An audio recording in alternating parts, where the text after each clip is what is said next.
Hey folks, this is Totally and welcome to some more game dev. Coming back again Sunday here, working on finishing up chapter 1. So we've been working on trying to get chapter 1 done for a while now, and I'm very close. We just need to kind of clean up a few more things. Specifically, there's a couple of features I realized we need to program, specifically around audio and around some other stuff that just kind of slipped through the cracks. So let's take a look at where we were at. So I've just copied over the final week from when we were doing that vacation in January, and I've now got another one in here where we're just going to keep track of the streams. I like just having a log of the work I've done. It just makes it easier, plus it allows me to kind of put ideas out. So today, things I want to do, we want to work on sound effects for abilities / unit specific sounds. So this is stuff like if a player attacks, it should do some sort of sound effect for the hit, some sort of impact sound, but the enemies should also have their own sets of sounds. We have a couple of different sound effects packs that I've gotten a while ago. I purchased these, but they're all under this audio section, content, and this RPG Essentials one.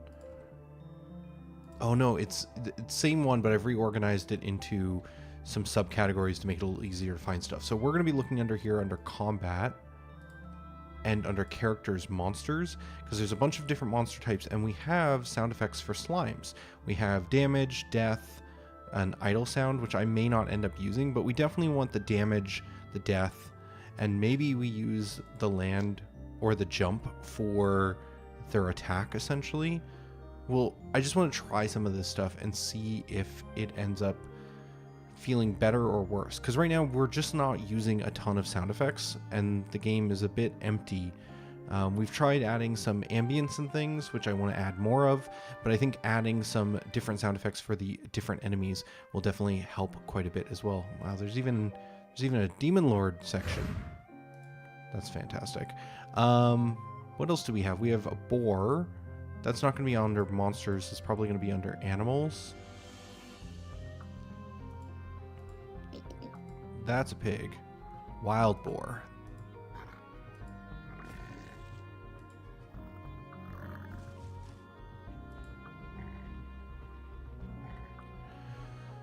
Might be able to use some of these. Might be tricky. I'm noticing there isn't a attack sound in all of these situations. There are for the wolf. Maybe we might be able to steal one of the other attack sounds. But the wild boar only has damage, death, and idle. We might be able to use that idle for an impact or attack sound, potentially. We're going to have to see how it works out. But that's probably number one priority for today. We also want to look at adding a interaction indicator. So Drixie has been working on building a little particle effect, essentially, a little animating prop to help guide the player, indicator, towards objects that can be interacted with. Because right now, a lot of our objects, specifically like this stump, doesn't have a call out necessarily, unless we make a specific cutscene where the character like talks to themselves, or the goddess calls out to the main character like, hey, you should interact with this. So we'd like to just add a little indicator, just a little sparkle kind of effect on some of the objects that may not be immediately recognizable as interactable. We might iterate on this, but for getting chapter 1 out so that we can kind of get people playtesting it, I think just having some sort of like animation indicator on the important props is going to help prevent a lot of confusion. Okay, so that's the other one. Also,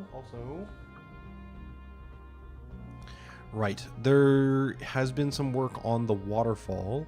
I think Trixie still wants to do a little bit more work on the animations and adding a little bit more layering, but we have, that's funny, we do have kind of a bit more of this kind of front effect. Let's see if we can show it, but essentially in order to try and make it less of a hard line where the waterfall hits the edge of the floor, essentially, Trixie has added a few more of these pieces to kind of line up with the water kind of rippling down into the river. However, you may be able to notice these waterfall halves are not in sync. I don't really have a plan for this. There may be some investigation that we'll need to do, but I'm going to need to find some way of syncing multi-tile animations so that the animations play at the same time if they're triggered. These things are not necessarily required for us to finish Chapter 1 at this point. I think I could make a build and have people play through it with what we currently have at this point. The tuning I've been working on, a lot of the art has been cleaned up, but you know, there's always more that you can do. It's just a question of when do we start showing it to people. And I'm always really bad about, like, you know, going too far with polish before handing it to a player and letting them see and give feedback on what they're experiencing. But I do want to kind of just spend today cleaning up as much of this as I can, and then I think tomorrow I'm going to just like make a build, and I'll continue iterating if need be, but I want to have tomorrow as like a hard deadline that at this point we're pretty much done with most of this. I've got treasure placement figured out off camera the last couple days. Loot tables have been adjusted to better drop skill items, and then that kind of covers most of the tasks that we had. Again, there's some stretch goals, like the sides of the floors would have been nice to have it so that they weren't just this kind of generic green, but could be different per area. I'm not too concerned though.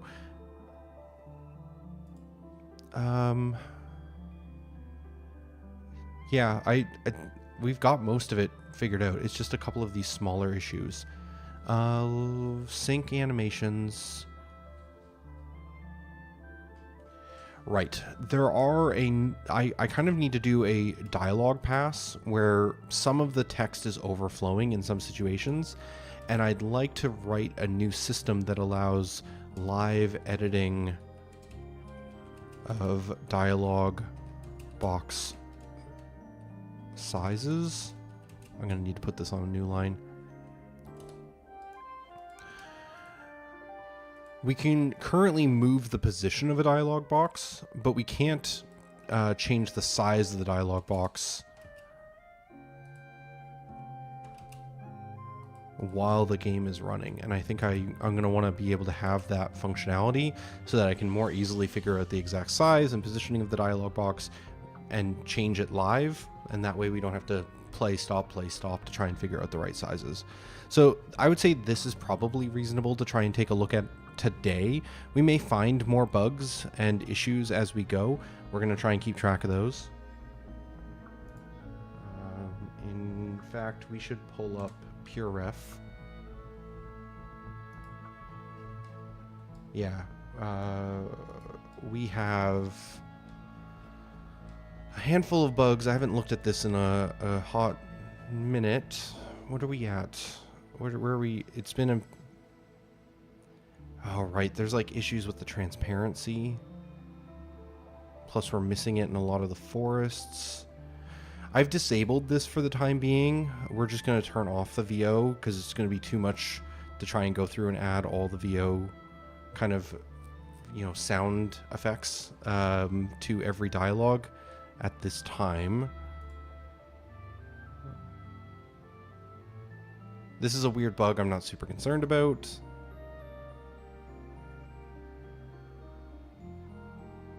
Ooh, we do need to fix this one. This one's a requirement. We're going to need to fix the ambient sound effects not resetting on death. What's happening there is if you die next to, say, a running river sound effect, when you come back to the goddess realm, you can still hear the river sound effect playing. So I'm going to want to fix that. Oh, final checkpoint cutscene is triggering before the chapter finale. That should be an easy fix. Remove talk after checkpoint opens. I don't actually remember what this one is. I'm sure it'll come to me. But anyways, there's a couple of bugs there, a couple of other polish items, but I think the polish items we mostly can leave for the time being. Again, let's just get a build up and running. So let's focus on these cleanup things.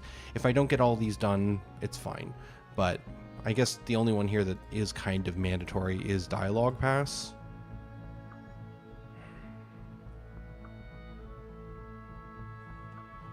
Yeah, if we were to reorder these in terms of priority,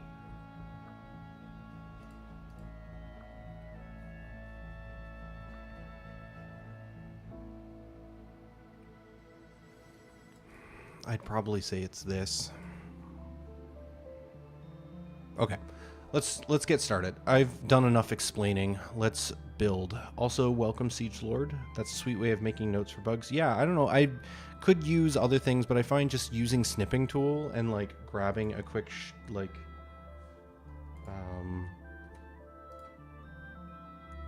if there's an issue, like come in here, I can just go snip, grab that, paste it into PureRef, and then, you know, animations out of sync across tiles between multiple tiles, and then select group. Done. Mostly because I'm very visual based, so I feel like that just helps me. I'm going to say we should start with the sound effects. Even though I think it's the highest priority. No, dialogue passes. Okay, cool. Let's work on a live editor for the dialogue. Where is a cutscene that we can trigger pretty easily and quickly? If we go here,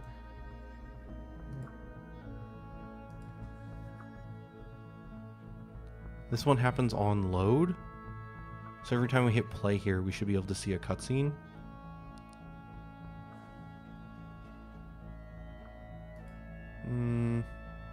Yeah, that's fine.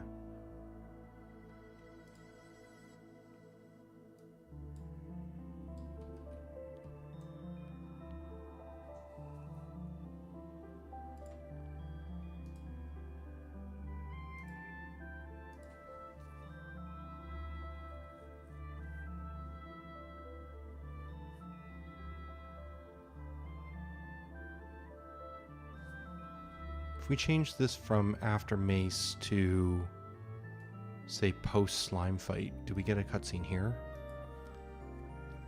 I like the spot a little bit more because it's kind of cramped, and it's more to the left of the screen, and I think that's going to cause us more issues as we're trying to build this system.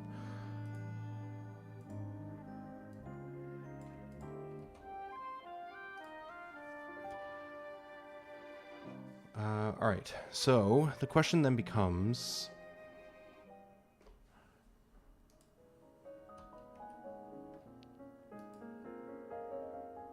I'm not getting anything. There's definitely a cutscene that should be triggering when we enter here. I just need to find the right debug settings.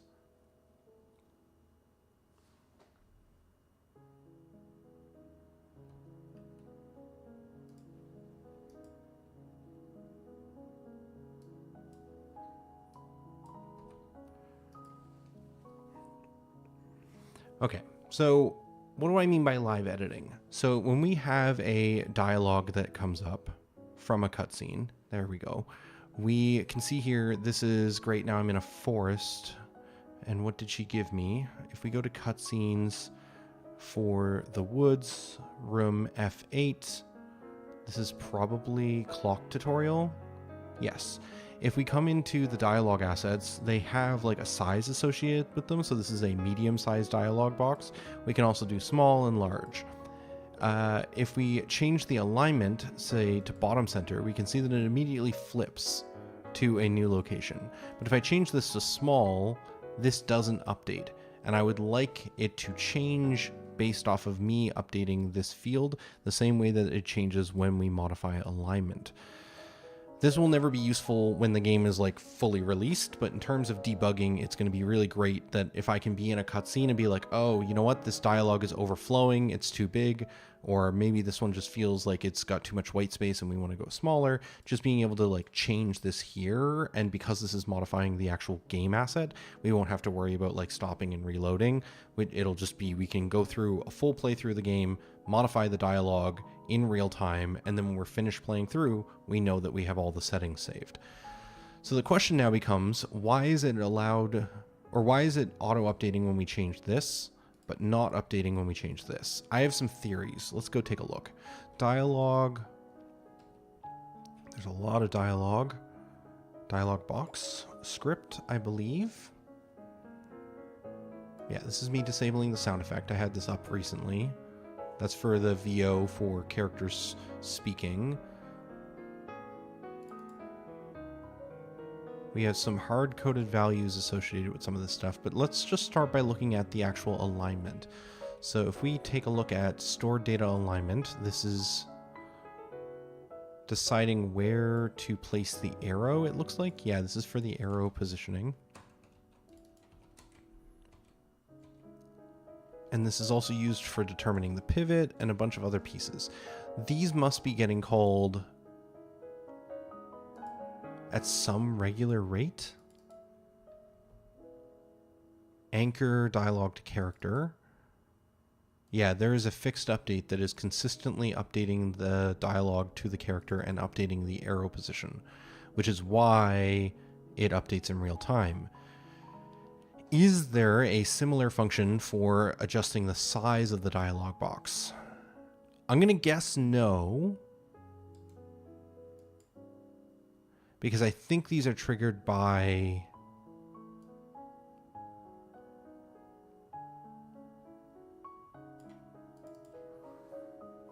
some sort of sequence. It does look like this is doing some dialogue resizing.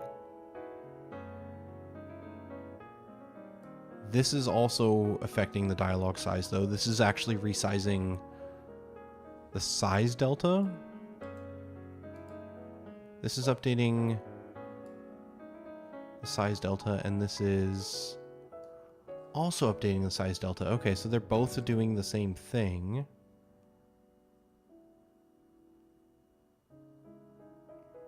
Oh, this one's more concerned about changing the Y value, whereas these ones are more concerned about changing the X value. Okay, I see.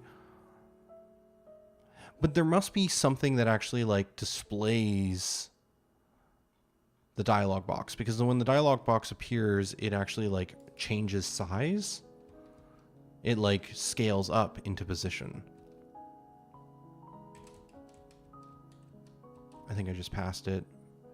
Display text. What is this doing? Okay, this is just typing the text. That's fine. We don't care about that. We care about the actual scaling. First appearance. We tween the scale. Interesting. So when we change the size of the dialog box, we don't even care about its final size. I don't think, unless this internally is changing size delta. No, this is just doing a do tween scale. So this is just modifying the scale directly. So yeah, we don't... I think it's different pieces. I think we might just be able to copy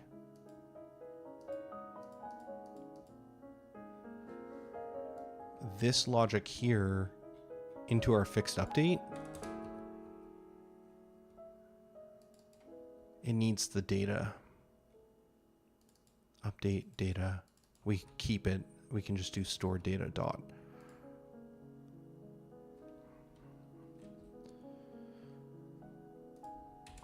I'm going to make this its own function. Update dialog size. And we're going to call this here, and we're going to give this a comment: used for live editing the dialogue's size should not be updating every frame on release. Because we don't need to be doing this logic. We can do an if Unity editor.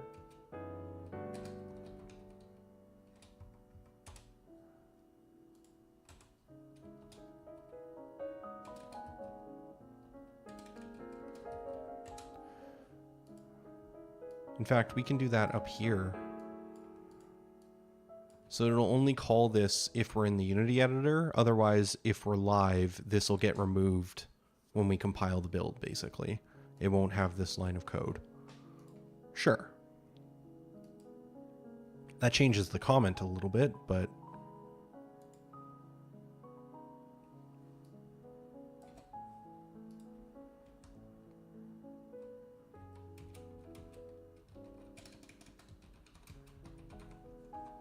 Perfect. Does this just work? I'd be very surprised if this just works.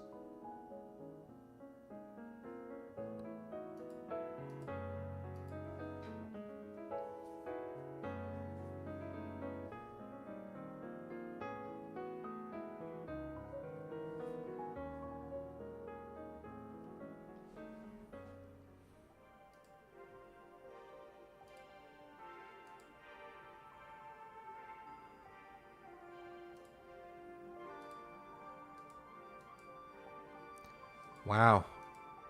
Okay. That's what I wanted.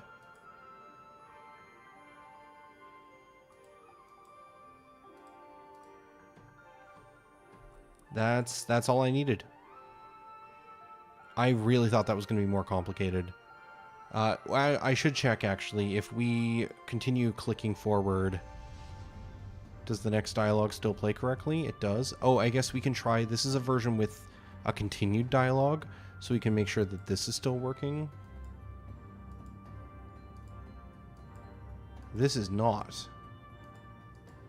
Oh, because this isn't the same dialogue, now we're on this entry. Yeah. Okay. So that's good. So this could be a small... The problem is this one stays open, so we need it to be the same size as the previous dialog box. So it has to stay medium. Unless we were to close self on this one, then this one could reopen as small, but I don't know. It's more of a design decision than an actual tech constraint at this point.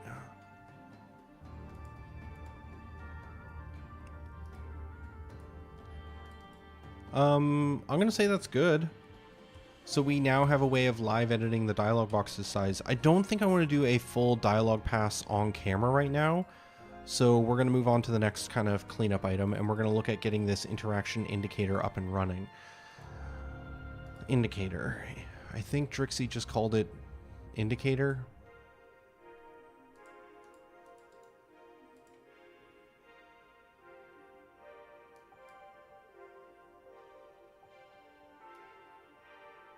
I am not seeing a sprite file for this.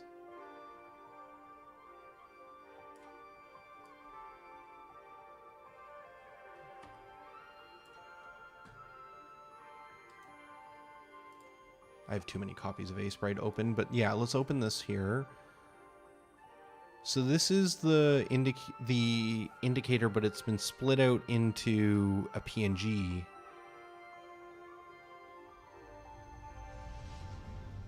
Oh no. Hold for a second, chat. Stand by.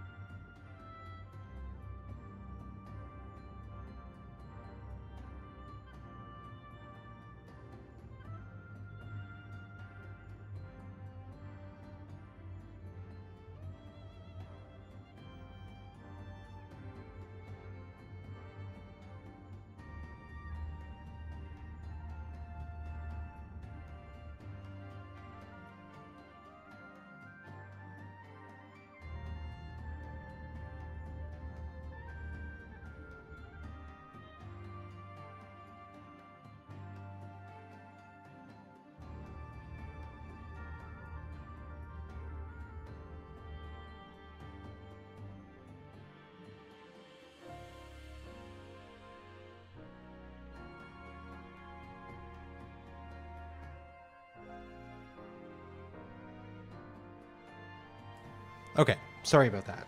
Now, we're... Okay, how do I had a minor panic because Drixie did a bunch of different variations of this indicator, and I want to maybe try some other ones eventually. And I was a little afraid that the file was saved out as a PNG and all of the other variations were lost. I did find the A-Sprite file on her PC, so we're fine. Now, in terms of getting this working in Engine, it does look like the sizing was wrong in the JSON file because it's slicing it by 5x5 instead of what probably should be 2x3. So I'm not going to worry about grabbing the original source file. We will instead do a import sprite sheet. Can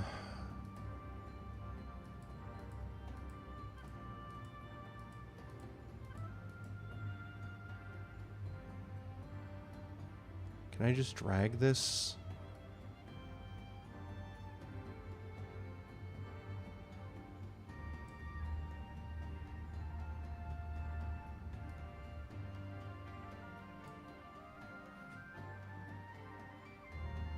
Is that right? 34 by 50? That looks correct. Let's do a new layer. And then we will just, I don't know, do purple in the background.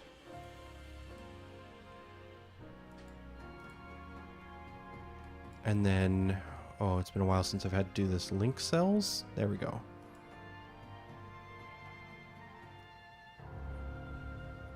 Okay, that does not need to be...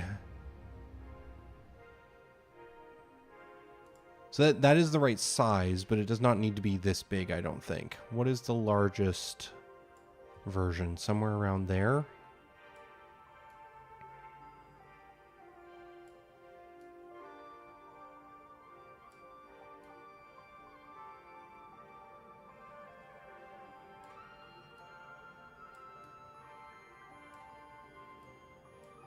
Let's do that.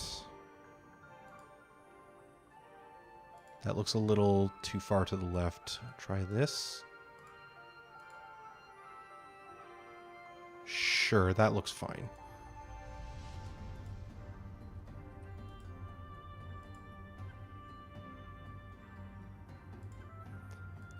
Okay, now we're going to disable this layer and we're going to add a new tag and call this idle.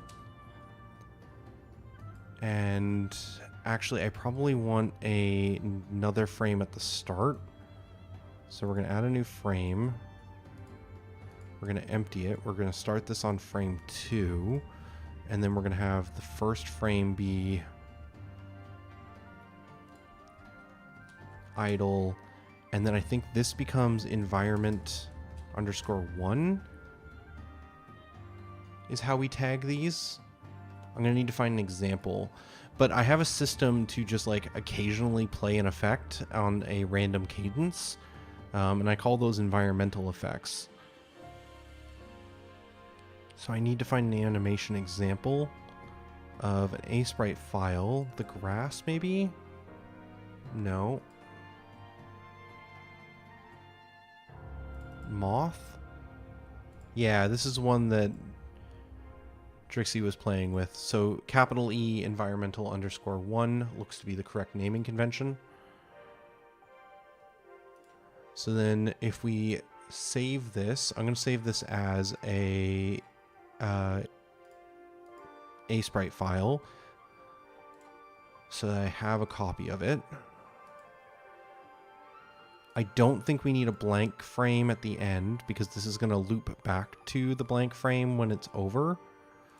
So it'll play this little twinkle one time and then go to the idle is, I think, the way this should work.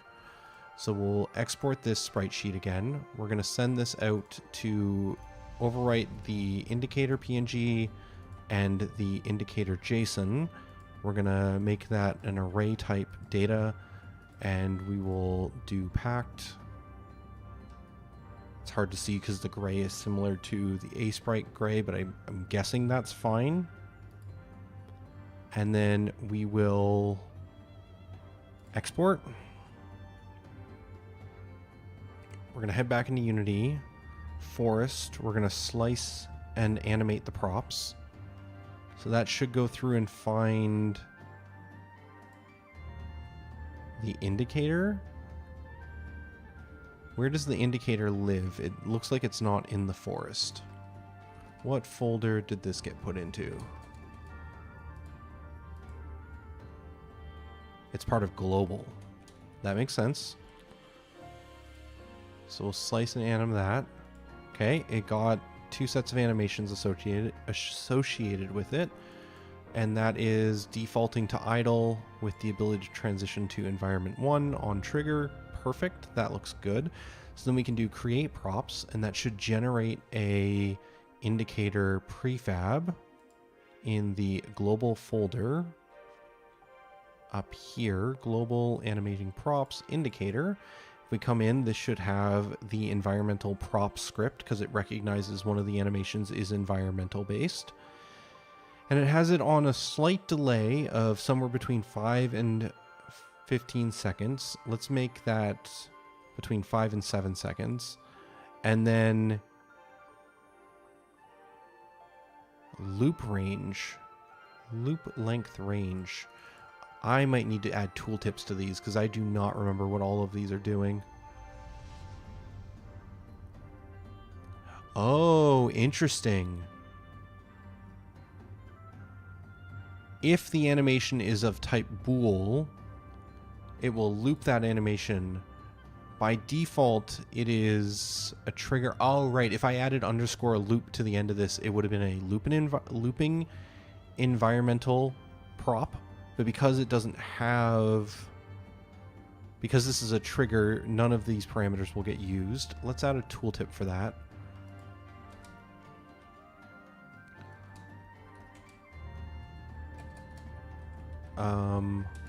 Only used for bool animations. That should give me enough information to work off of. And then frequency delay is after the initial play, how long before it'll play again. So let's say that it does the twinkle every 7 to 10 seconds. Cool. So if we come into G7, let's select, I guess we'll do it on the actual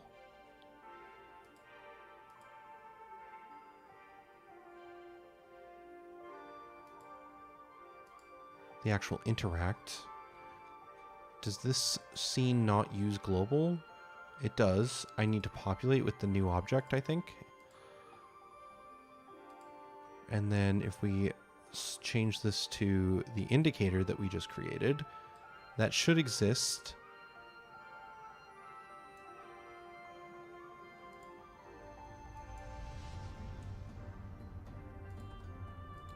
Some bad data left over from the grass. That's fine. Okay, so now this one, because we can't see it, because it doesn't have a sprite with a default texture, how do I test this?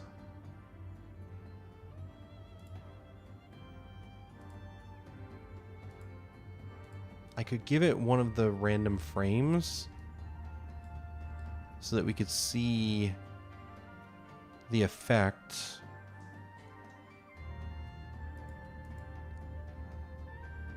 But I think the moment I move its position, it'll get recreated. Yeah, and we lose it. Okay, so what is the... This is at -2, -2. So if we go... Say... Maybe the easiest way is to use like another prop as the position. So we'll go back to that grass prop and we'll have that at something like -3, -3. And then we can change its pixel height to be somewhere about, I don't know, 15 high.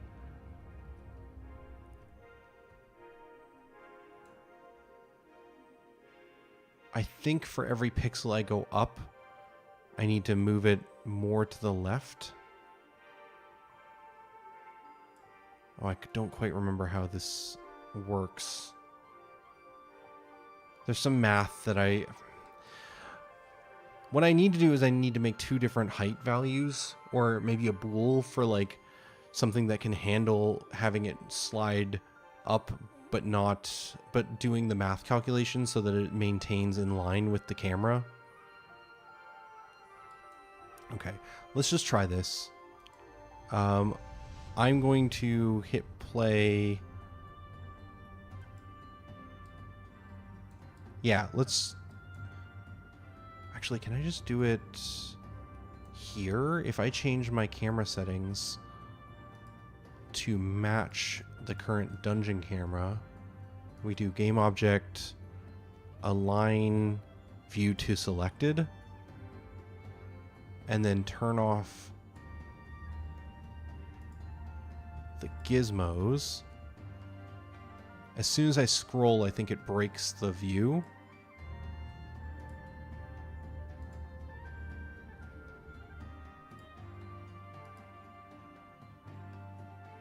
Align view to selected. And then this technically should be what we would see in game. So if I wanted this to be better aligned or more centered, I might want it somewhere more like that. Just a couple extra pixels to the left. Maybe not, actually.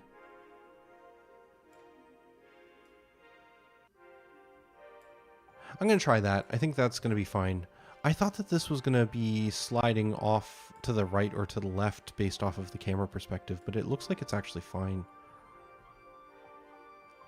Oh, you know what it is? I think it's that every pixel left and right you go, so if I move further forward into towards the camera, that's where I need to... That doesn't matter. There's something I'm vaguely remembering, but it doesn't matter for our purposes right now. Okay, so that should be having the prop be somewhere centered of the tree. So if we go back and switch it to the indicator and then hit play and walk in, we should see it occasionally sparkle every so often in front of the tree.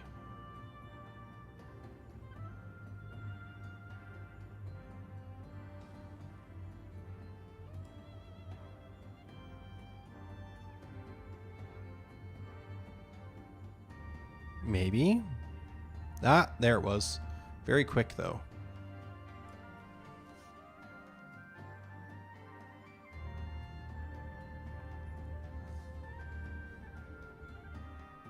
Can we live edit the settings on this, actually? We go to this tree. Go to the indicator. If we change this frequency to be something like 1... Does that break everything? No, it works after the next time it plays. So if we give it a range between 1 and 2.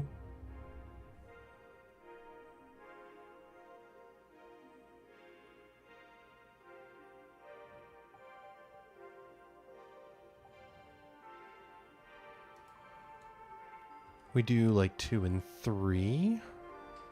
Oh, not 32. Shoot. Oh, it's going to save that. And we're going to have to wait until it plays again. Okay, so this is fine. This is getting it so that we actually have the indicator. I think we'll want to play with like the timing of how frequently it plays the effect, and we'll want to like vary that up.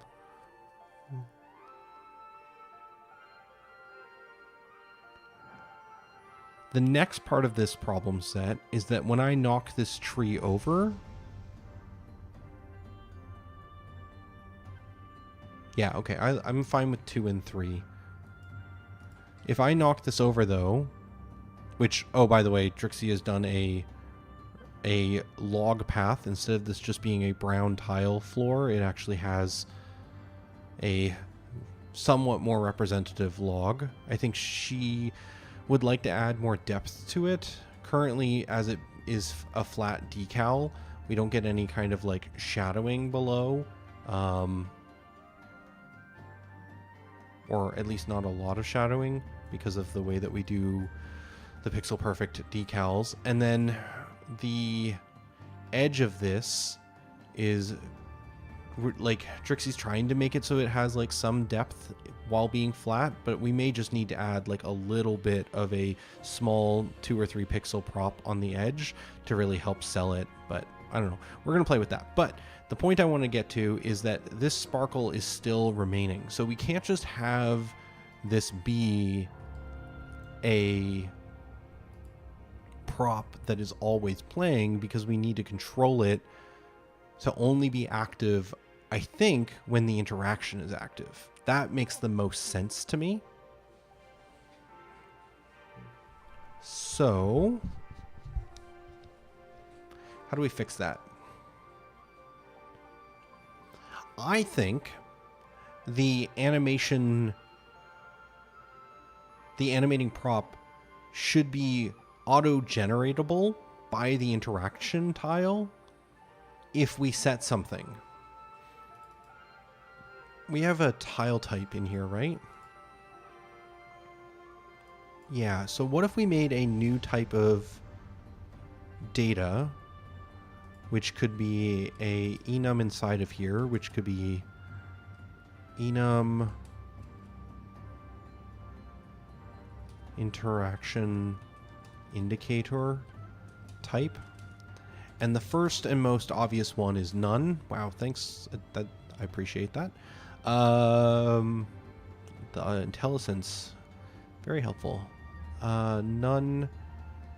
And then we can do sparkle. Maybe there's better naming we could do, but I'm going to just refer to it as what it looks like for now.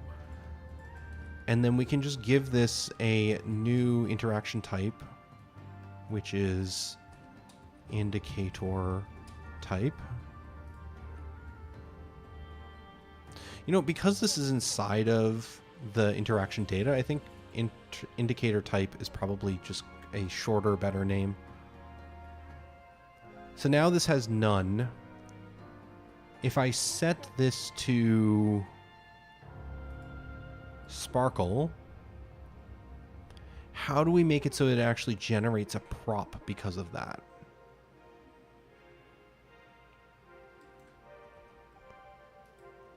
Let's see where that data is being used.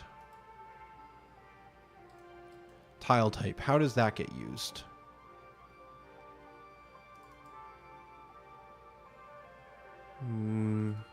Fair. On spawn interactable, we do some checking based off if it has a tile type of not none, in which case it modifies the adjust tile type ability effect inside of the interaction ability.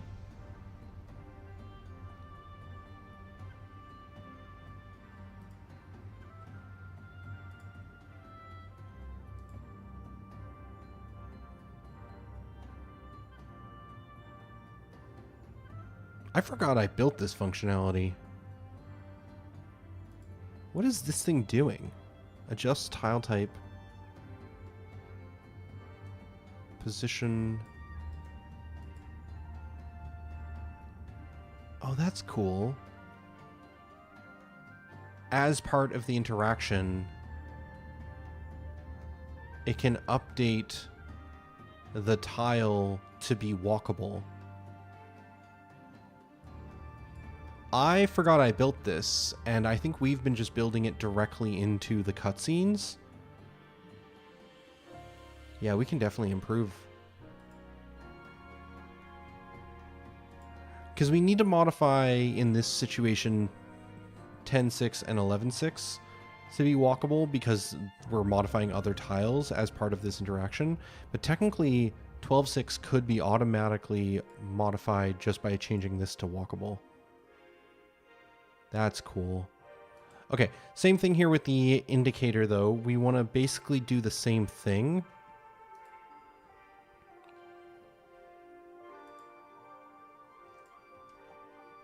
So in the tile, when we're creating this interactable, we want to check what the indicator type is.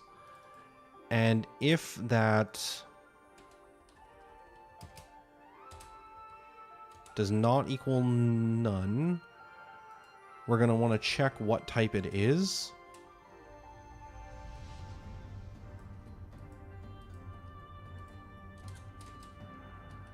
And we're going to want to do slightly different logic depending on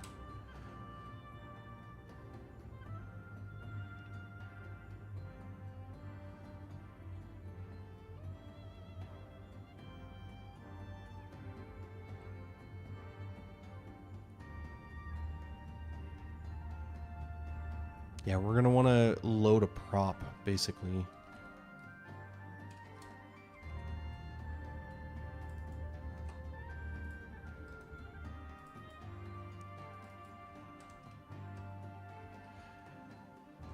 Load props takes a tile data.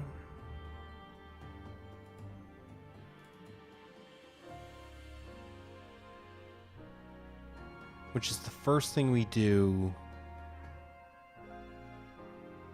before we spawn any interactables. Okay. And it loops through the tile data's prop data.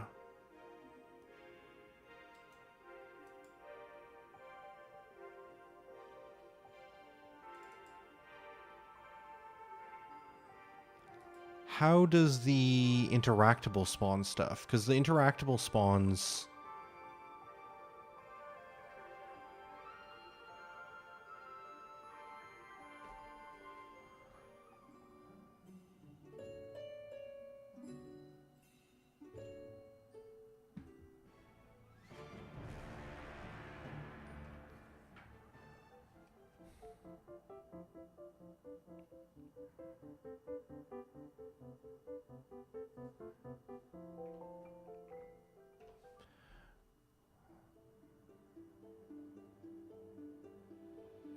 Yeah, I don't know...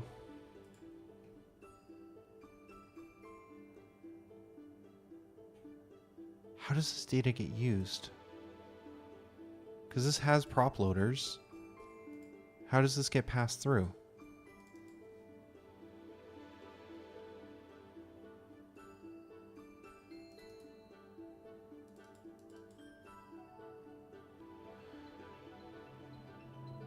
Very cool. Okay, so it basically takes any props that are on the interaction tile and adds them to the tile that is at the interaction data's location. So if we want to add a prop based off Sparkle,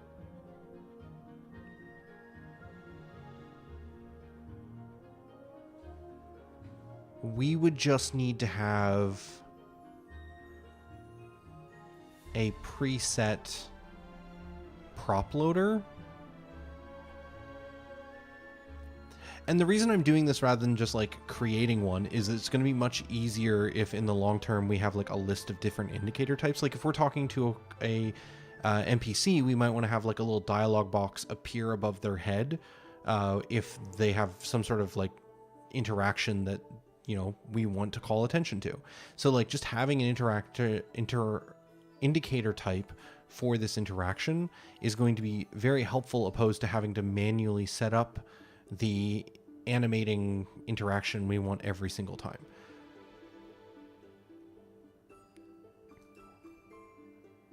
Yeah, because a prop loader is just a set of data. There's no reason we can't just create one of those. And this just gets added using a copy constructor, I'm guessing? Yeah, copy constructor.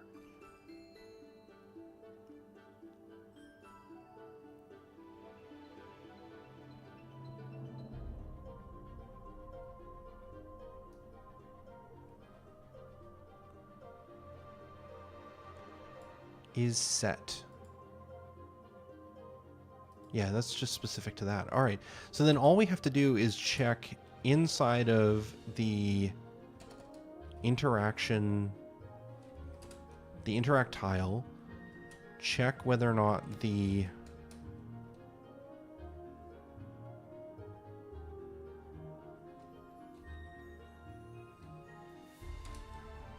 interaction data indicator type does not equal none.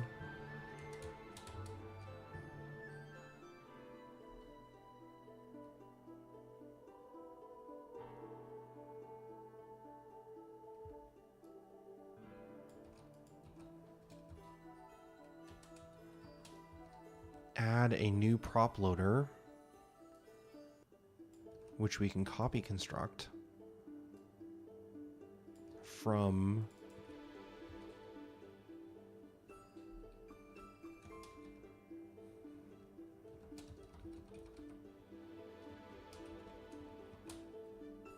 inside of this class. In here, we can just create a new function. This is mostly a data file. Do I really want to add...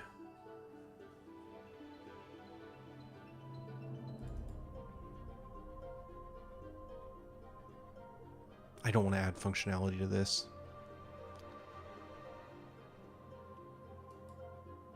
This should just be data.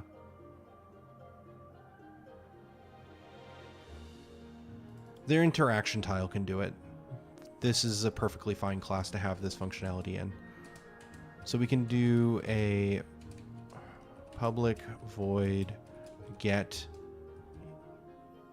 indicator prop. This is going to need to return a prop loader data. Nope. It's going to need a prop tile prop loader. And then we're going to need to construct a new one of these.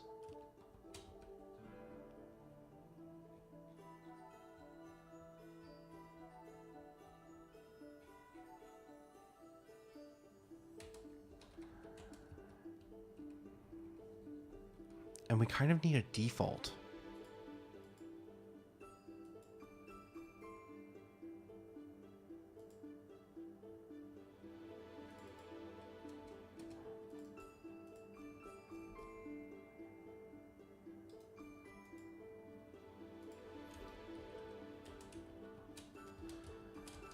Like, as I'm working my way through this, I'm realizing I'm kind of constructing it in this function is where my head's at. Like, that seems like the logical step.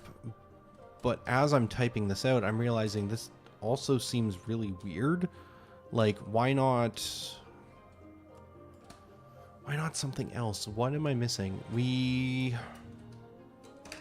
could just store the prop loader.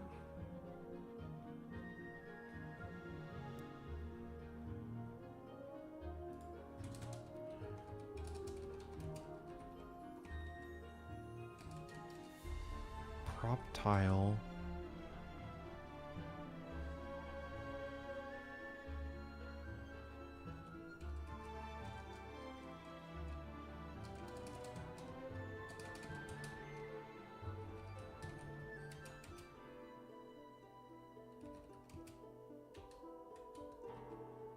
Can I not just inline construct everything I need here? This is going to be a nightmare, but I think I can.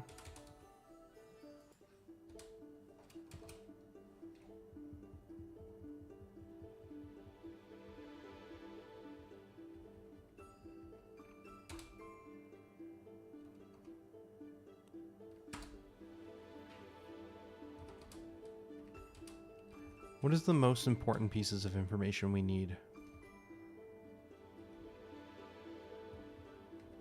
I'm going to assume no cast shadow would always be true.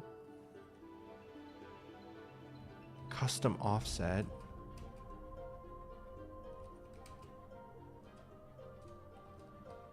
Is that what this is? So it is. What did we do? -3, -3, or it was -5.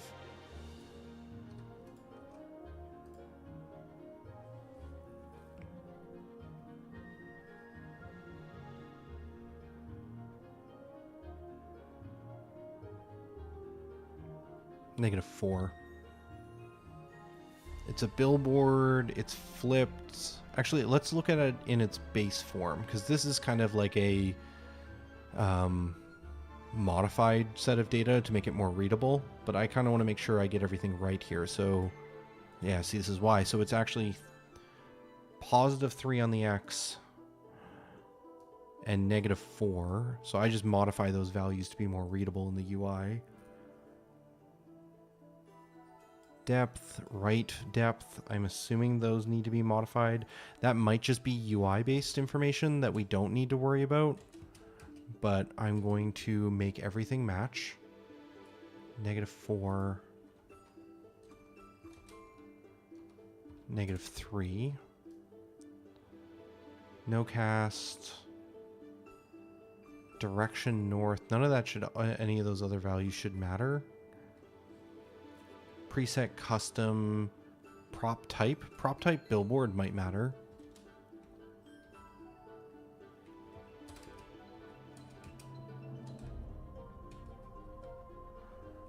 And then we also care that it is a global anim prop indicator for the prop addressable ID.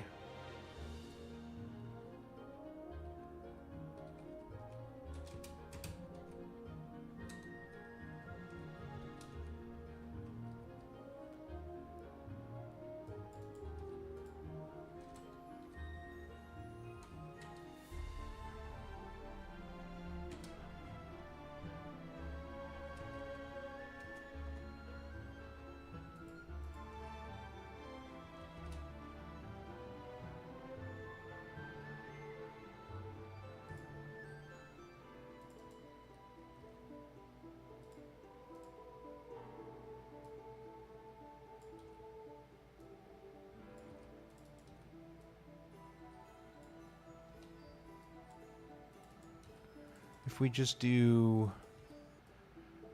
Sorry, I kind of got lost in thought there. It's been a while since we've been so focused, but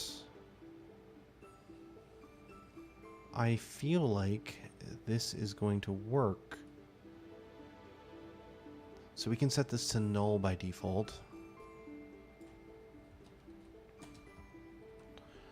And then we can new it here using the sparkle prop loader data, pass in the sparkle prop, set this here, then inside of here we don't need to do this new, we can just directly add it to the list of prop datas.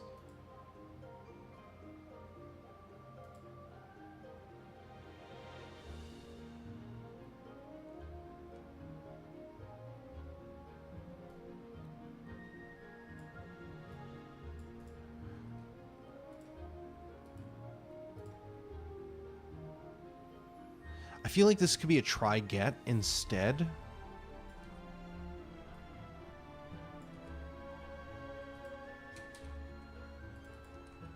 This is me being a little bit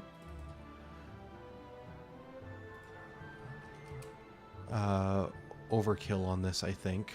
But if we did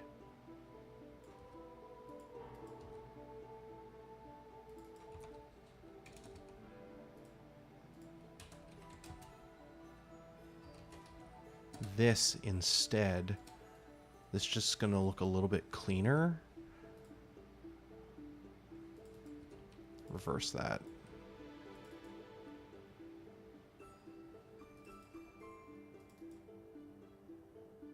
Now we don't need this.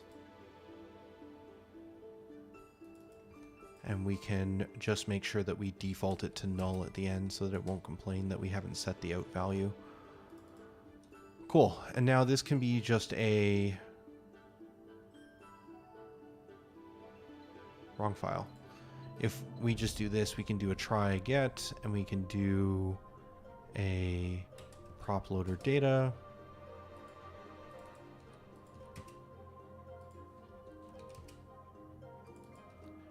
And we can just add what we get from the try get.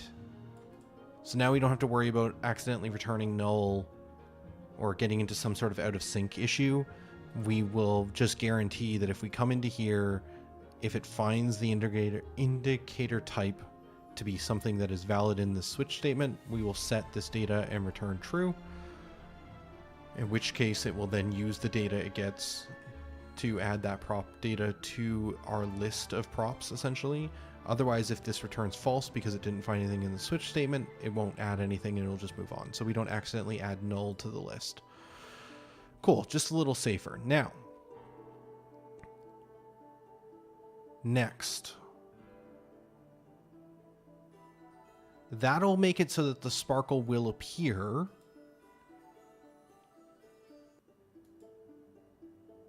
Yes, okay, cool. Let me comment some stuff out and then we'll give this a shot and see how it's working. That should be good enough. If we set the sparkle indicator, it should auto add the sparkle prop to the world without us having to do anything. If we just clear this one just to validate that like it doesn't exist normally anymore. When we walk up to this, we should get a default sparkle.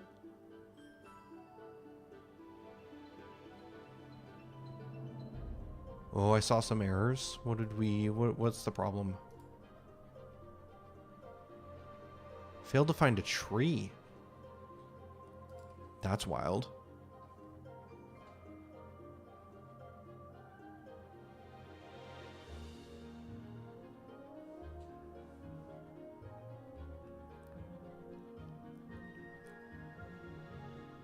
I'm not seeing the sparkle.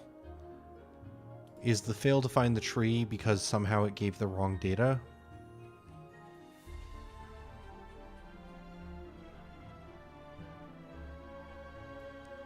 Yeah, there is no indicator here. Okay, so something about the default sparkle that we're constructing is invalid.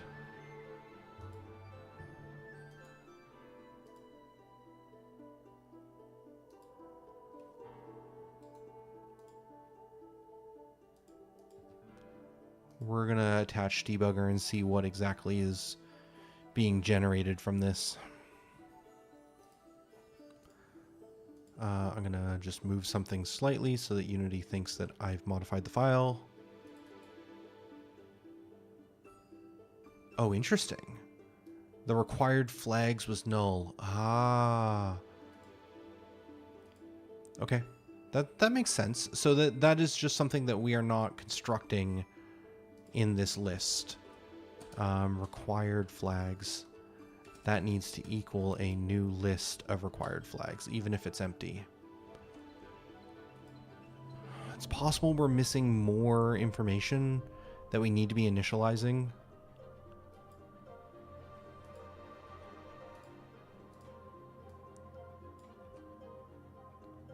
Okay, that's successfully saved. Let's see if that was enough initialized data.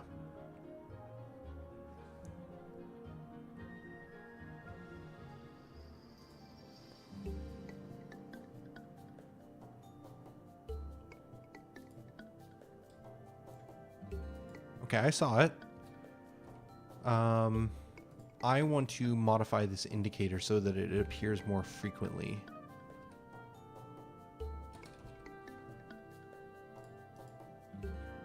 So let's have this at 2 to 3 seconds it will display, and we'll go like 4 or 5, so it takes a few seconds before it starts playing. Maybe 5 or 7 is still fine. Also, it looks like it's at the bottom. That's because we didn't set a pixel height, so we'll change that to 15. It's possible we might want this sparkle to be at different heights depending on the object that it's in front of. There may be some amount of customization we'll need to have, like maybe it needs a override for the height, but I'm gonna just try and get away with having a default that we just use for the time being.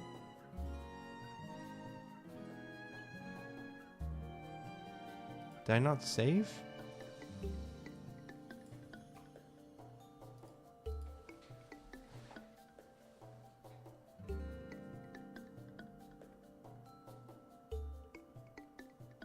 It's also possible that we can't edit the data once it's been constructed.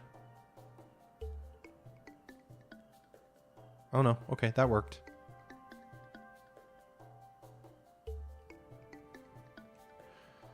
Weirdly, 5 to 7 seconds is much longer than I thought, so we are going to lower that down to like 3 to 5.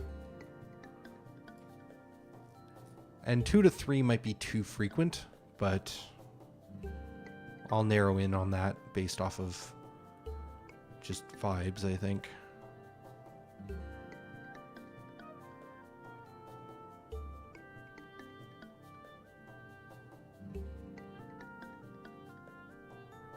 Yeah, that feels like it's happening too much. Let's go 3 to 5 on the frequency, so it's the same amount. And maybe it shouldn't be so variable. Let's try 4 to 5. So every 4 to 5 seconds or so, it'll sparkle to kind of draw the player's eye, but hopefully not become a constant annoyance.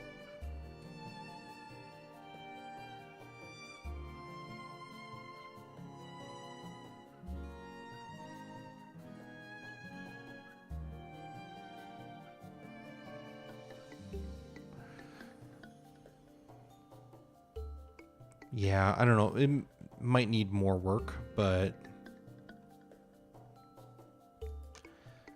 that's working. Now, we still have the sparkle existing. So all we've done is made it so that it is a easy process to add the sparkle to any interact by just changing this dropdown, but we've not actually fixed it so that when the player interacts, the sparkle disappears.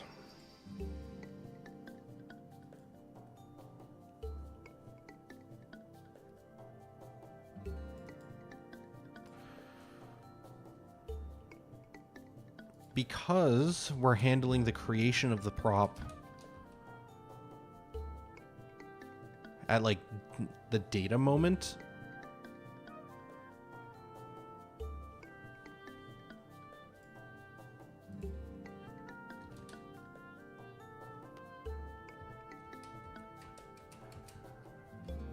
we should only need an entity ID to work with in this situation.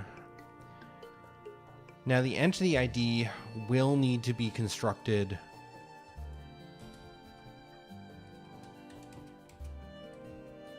at the moment we try and get the prop data, because it'll be different per interaction tile. How are we going to construct a unique identity ID for this? It doesn't need to be unique across all maps. It just needs to be a unique entity ID for this room. So I think just calling it indicator sparkle. Well, honestly, it could just be indicator, and then plus the actual position of this tile, because that's how we do it for. Yeah, we just do transform.position XY as integers. So this should be a unique value. As long as there aren't two... Oh, shoot. Unless there aren't two interactions on the same tile.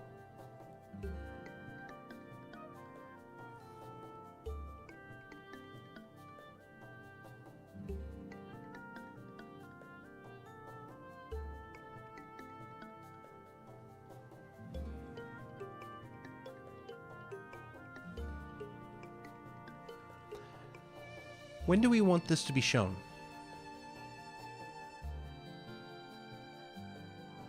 I think this should only be visible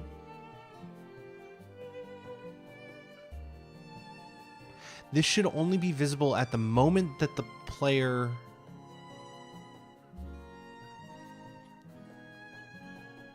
No, this should be visible anytime the interaction is available.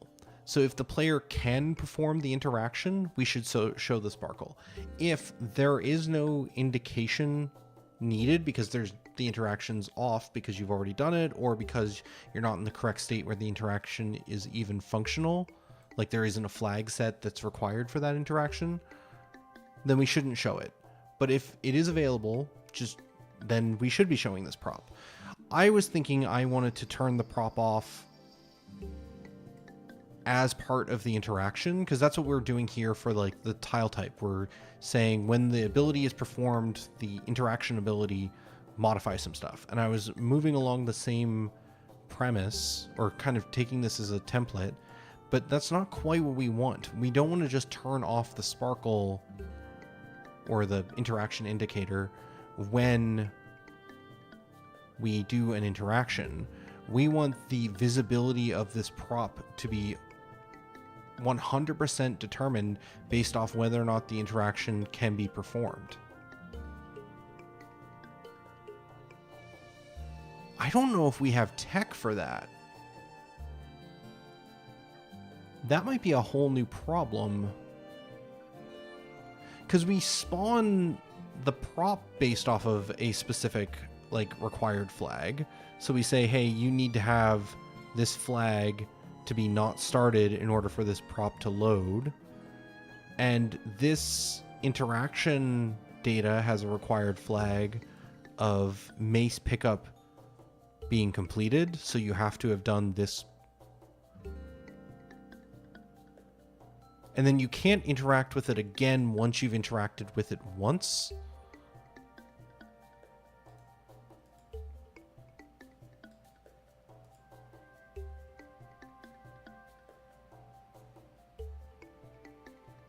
Why can't I interact with it again? Right, because the cutscene has fired.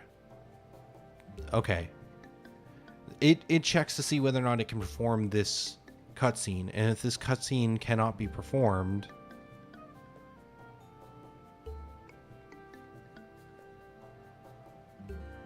then it won't let you do the interaction. But the moment it decides whether or not to allow the interaction to happen is the moment the player walks onto the tile and tries to check to see if they can perform that ability, essentially. But it doesn't do that every frame. So we need some sort of cadence in which... Okay, how do I frame this? We need some sort of moment or series of moments when the sparkle can check to see whether or not it should be displayed. We don't want to do this every frame. Okay, let's... Balsamic.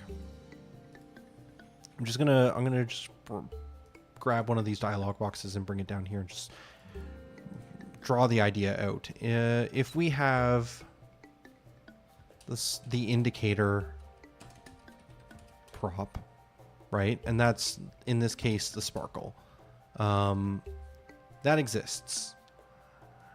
Separately, we also have the interaction as well. We have the interactable, which has required flags and a cutscene trigger. Must be able to trigger cutscene. What am I saying here? This is can interact. Pseudocode this. Must be able to trigger cutscene. Required flags must be valid.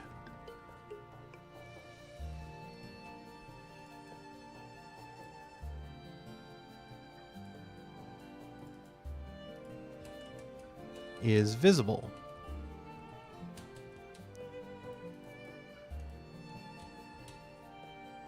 Is just the same information, right?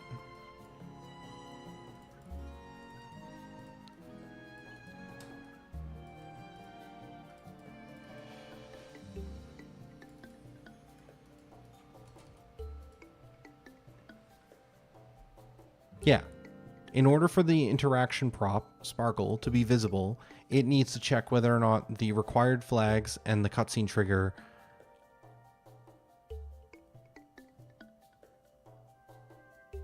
are in the correct state, aka is the interactable in a state where it can be interacted with. But this check to see whether or not you can interact currently only happens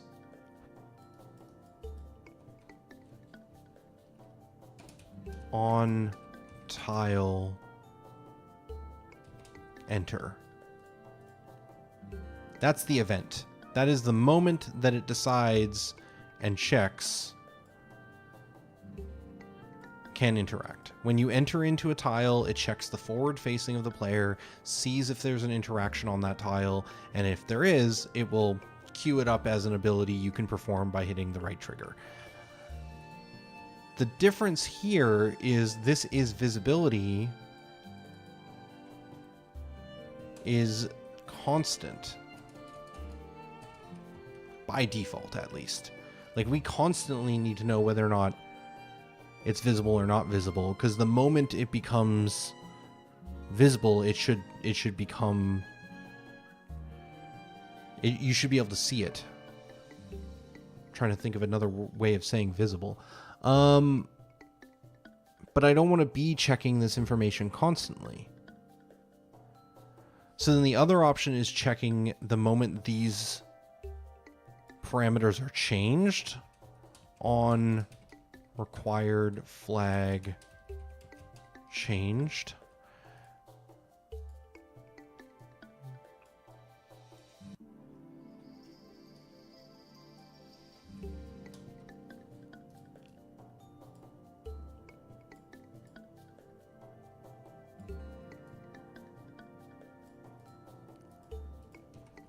But we also need to check the cutscene on cutscene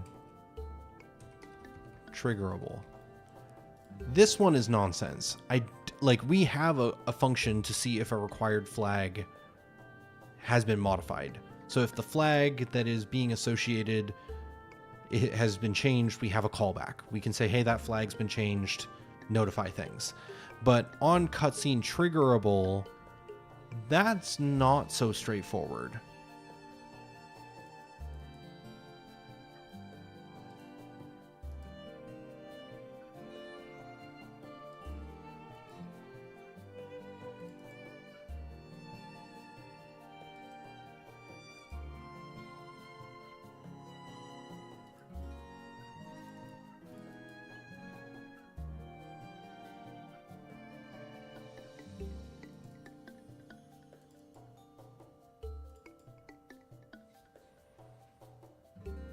Trigger cutscene ability effect.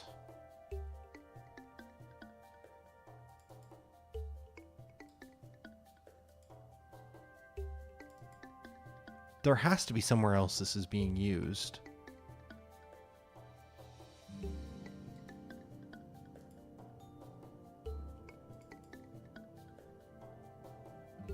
Yes, here. Can target. So the moment we try and check the ability, we check to see whether or not we can trigger this cutscene.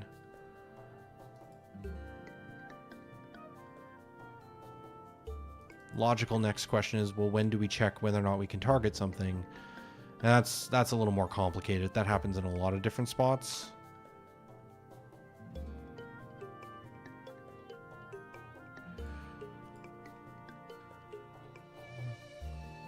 I think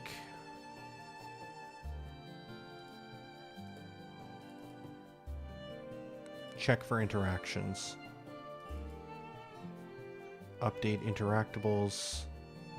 Yeah, whenever the player moves.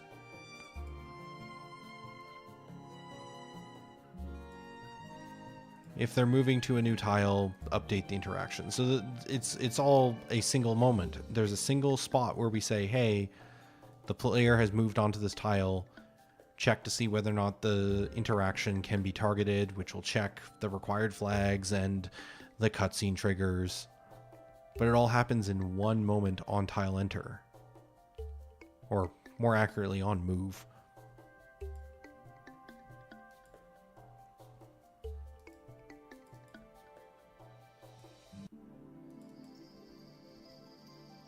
Or changing of facing.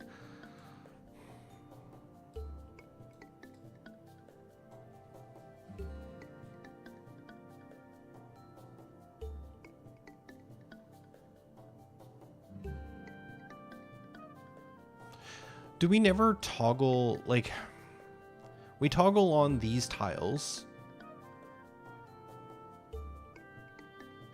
but we toggle them on via a cutscene. When you perform the interaction, it triggers the cutscene which says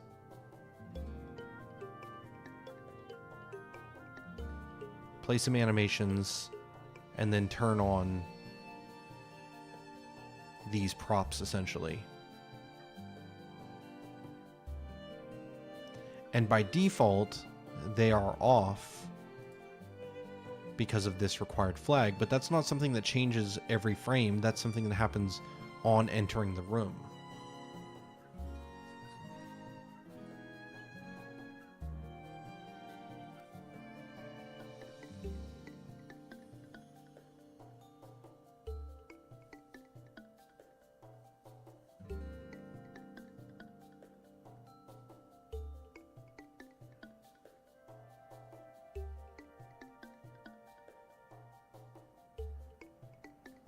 Yeah, fundamentally, we never change the state of a prop in the space outside of a cutscene, or at the moment we load the game, we decide whether or not we want to have it being displayed. When we load the room, we decide whether or not that prop should appear. But outside of the initial load and cutscenes, we never change the visibility of an object.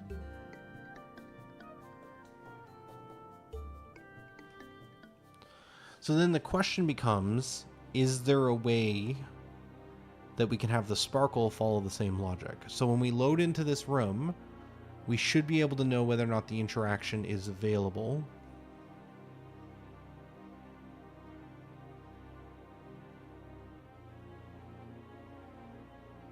And then the moment you do the interaction, we could turn the object off.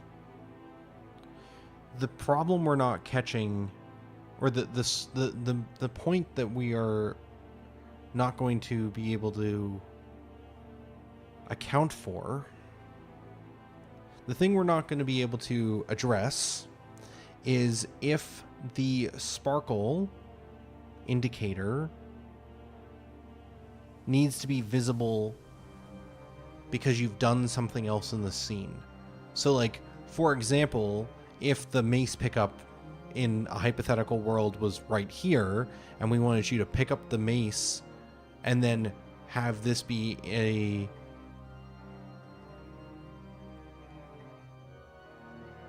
the next thing you want to interact with, we'd want the sparkle to turn on. But technically, when we interact with this, we could also turn on the sparkle from this interaction.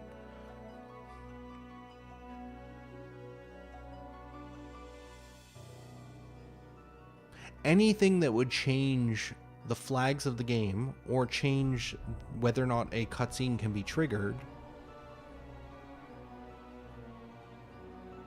is itself going to be essentially a cutscene.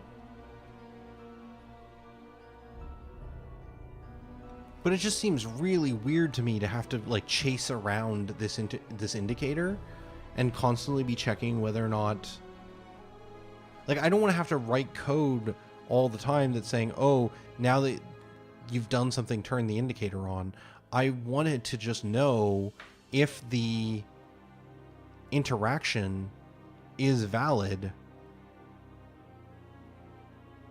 then the indicator should be displayed. And that's such a simple statement, but we just don't have anything currently in our system that can do that. Because everything just happens in very set, discrete ways.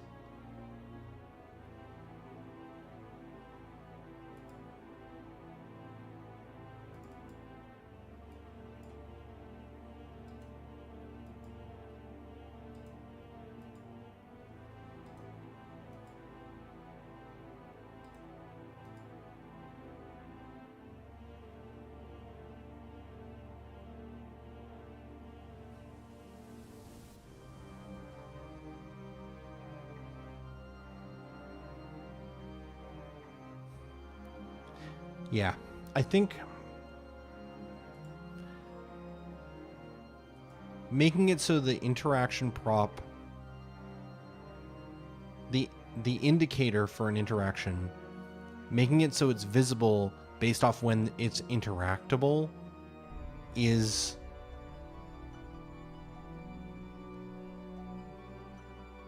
when it's interactable is visible.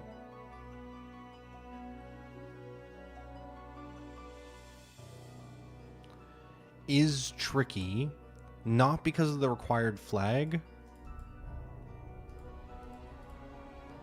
but because of the on cutscene triggerable.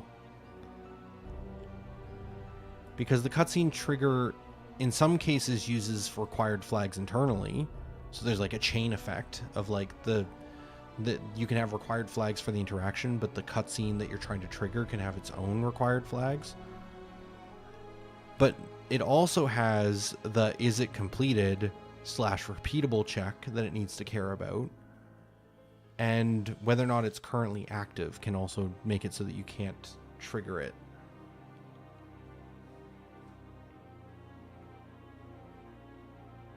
And there's no way to get that information without queuing every single cutscene. And like that's a pretty costly thing. Like I purposely do not check the can trigger cutscene very often, because in order to determine whether or not there's a cutscene, it's not that you're giving an ID for a specific cutscene, you're giving it a trigger name, and there's multiple cutscenes that could all trigger off of that. So we have to loop through every possible cutscene. So the more cutscenes we have, the more of a pain this is to validate. I mean, the first thing it checks is whether or not the trigger name is valid. But even still, this can be a costly call. It's not something I want to be calling every single frame for potentially multiple interactions.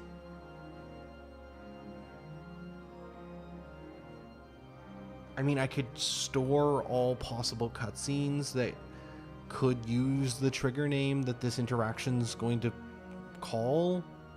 That would like save time, but again, it just feels like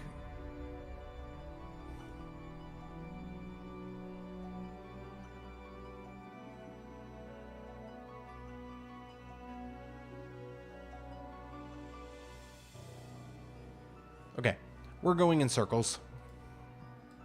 I'm going to make a judgment call that I think fundamentally there's something here that we're missing. Functionality wise, there's some aspect of checking information, like maybe every time the character moves or every time an interaction happens, we need some sort of like check or event that can be fired that can update these types of situations. But like, we just don't need this very often. And I think we might just be able to get away with the moment we load the scene, determine whether or not the interaction can be performed. And if it can, then the indicator should be visible. And then the moment that you perform the interaction, turn the indicator off. And that is not going to cover every edge case, but it might cover enough for us to move on. And then we can find the other edge cases, which I can think of a bunch of them already, but we don't have to fix all of them right now, because I don't think I can picture a lot of theoretical issues, but I can't picture any that are actually a problem right this second, where you would pick up an object and then we'd need to turn on an indicator immediately. And because of that, we're just gonna make it work.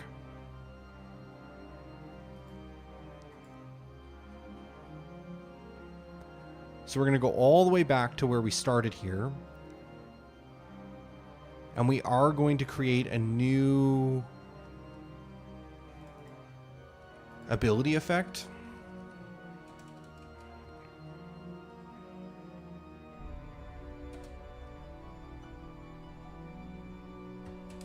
Technically, we could make one from scratch. We don't do this very often, but again, we're going to try something. This is a board effect.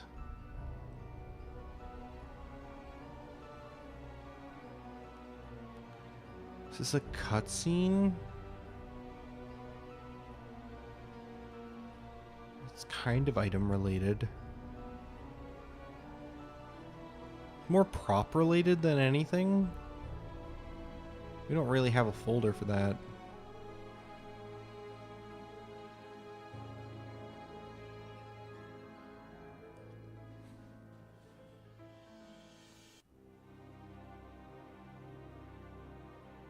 We're going to put it under user feedback. So we're going to make a new one in here.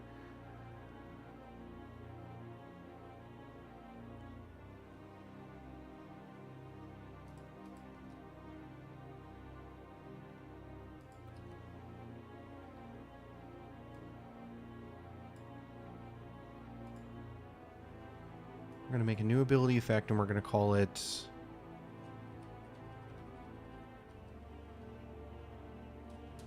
toggle prop ability effect.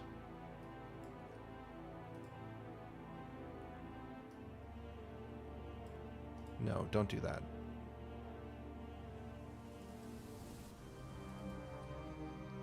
And then this is going to take a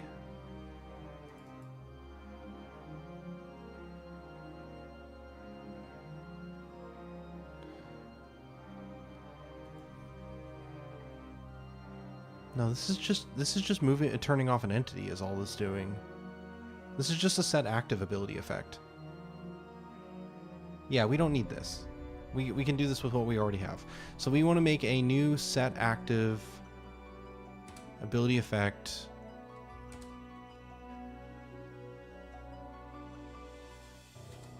Can we do game object? New game object. Game object dot transform dot set parent to interactability, and then we want to do game object dot add component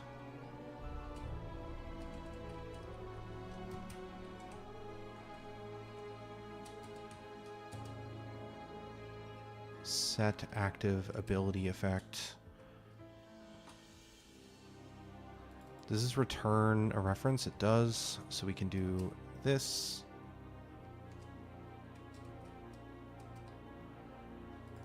And then we just need to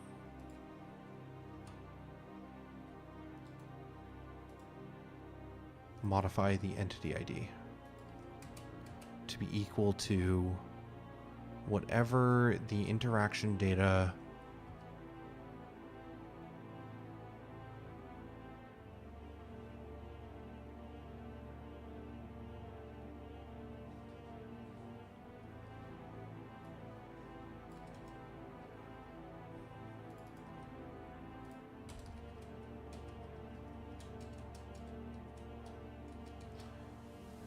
would help if I could type. Alright. We need to find the interaction or the entity ID. So we got to go all the way back to where we started like an hour ago. And we need to decide on how do we determine the entity ID for this indicator.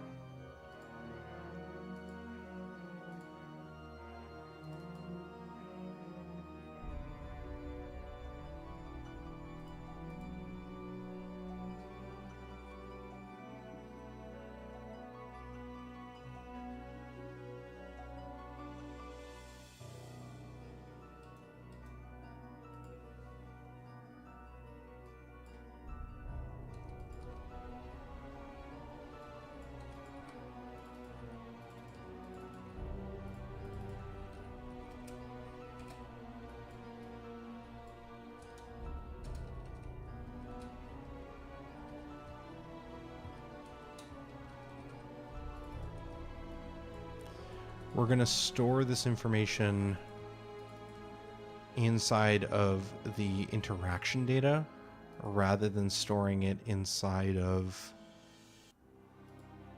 the actual prop that we're creating, because I think that that's going to save us a little bit of running around. Can you please take me back to where I was? Thank you. So we won't do this.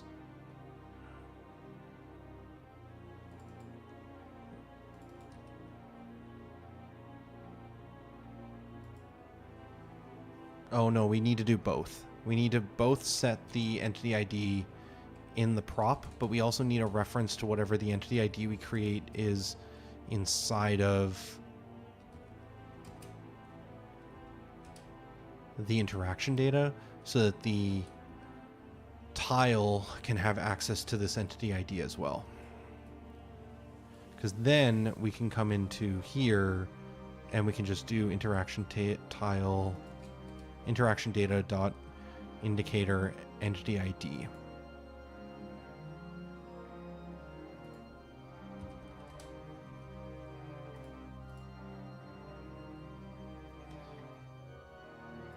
So then the question is just, what do we want the ID to be for this? We need to create something that's somewhat unique.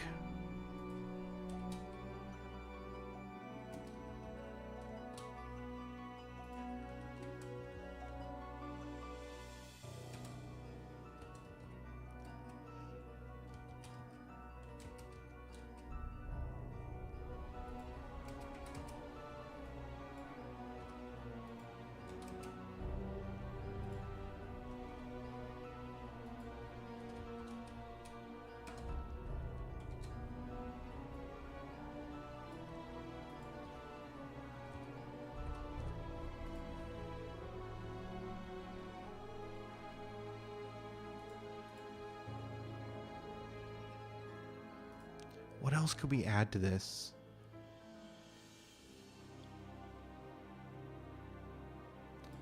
The trigger name.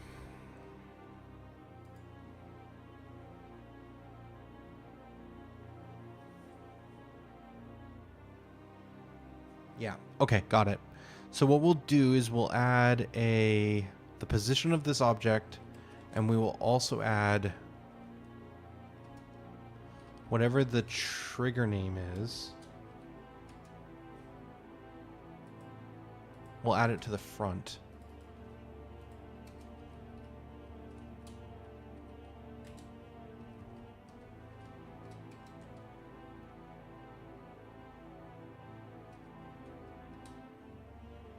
I don't know. I'm getting very complicated now. This string doesn't need to be this complicated.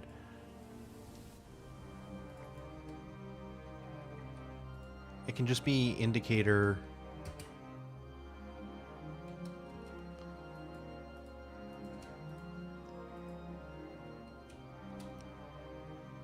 Yeah, just fussing.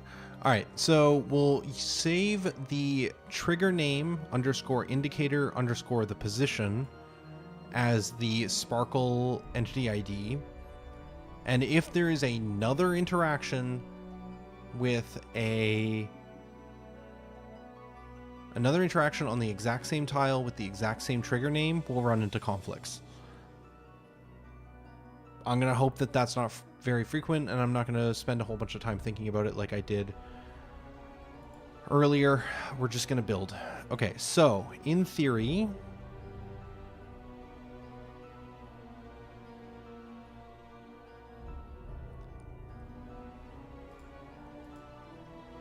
when we hit save now,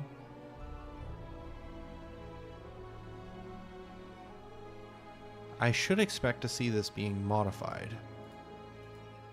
If I move something slightly, hit save again. Yeah, so now we can see that it has generated an indicator entity ID. We want to cast that to an int. Glad I checked that. We want to do int, and truncation is fine, and it looks like it's not the y value we care about, it's actually the z value. If we go,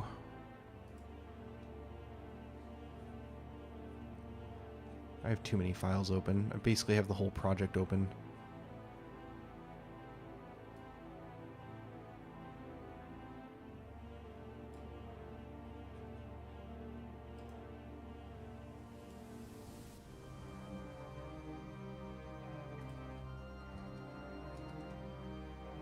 Yeah, .z. Okay, cool. And then we're going to move something slightly again so it lets me save. And then That has generated 12.6, which is the correct ID for this. All right, so now we have a sparkle that should be turned off when you do the interaction. We are currently not deciding whether or not it should spawn, though.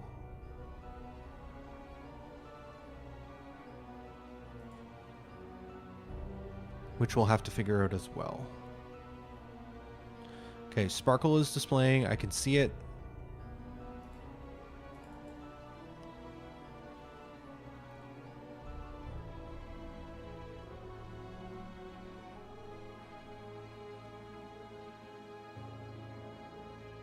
Okay, can't generate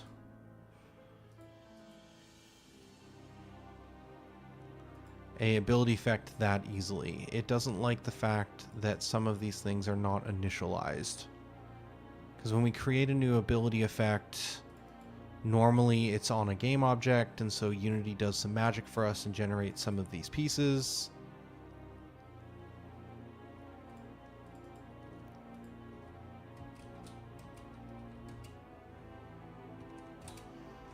We can just write the code that way. It should do the same thing.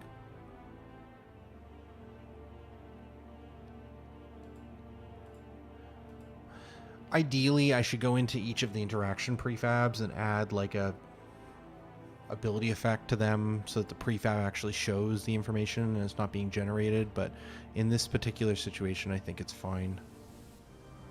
So the sparkle should now be turned off rather than waiting forever to see if it plays. I'm going to just click here. Yeah, and the the indicator has been disabled, so we won't see it anymore. So now we have it so that you can walk up and interact, which will then turn the sparkle off, but we don't have any way of knowing whether or not the sparkle should be off when you enter the room.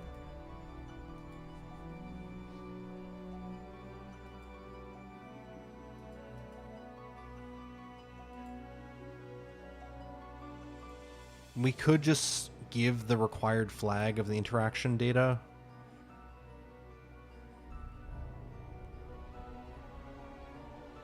To the required flags of the sparkle prop we're creating. That won't cover every situation in which the cutscene is not triggerable.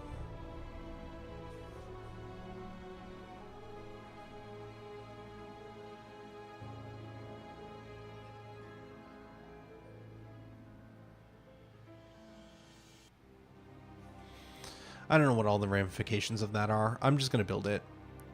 And if it causes bugs, we'll fix the bugs.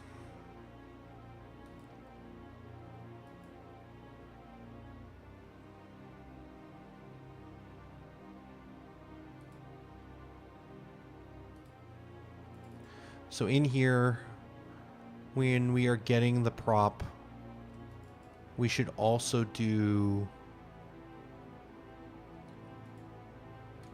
sparkle prop dot required flags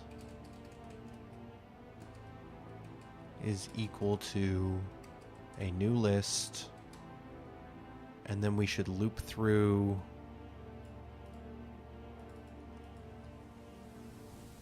the interaction data's required flags for each of these required flags.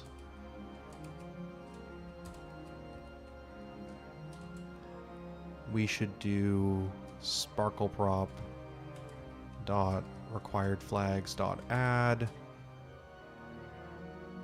new required flag, taking in the string value,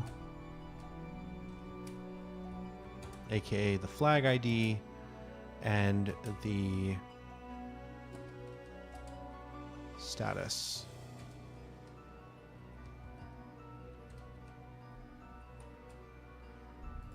Okay.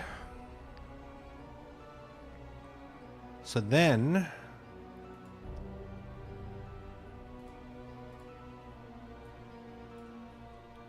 If we save that, walk in, interact, knock over the tree, the sparkle should turn off, and be... No, that...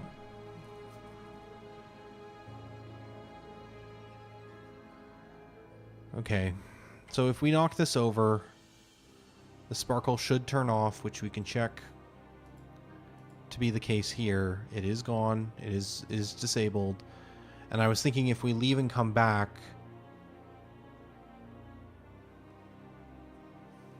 it should turn off or not spawn technically, but that's not going to be the case. Yeah, this is where the cutscene part comes in, because the reason this is not interactable right now is not because of the required flag, which is saying the mace pickup must be true. This is because the cutscene trigger. So we still run into the same problem, which is that the cutscene trigger needs to be checked.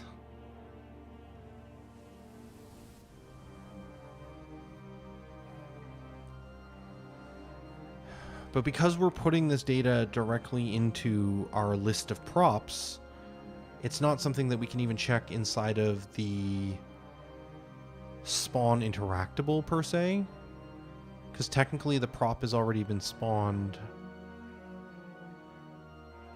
Oh, I guess technically because the prop has already been created, there's a timing potential issue here, but if the prop...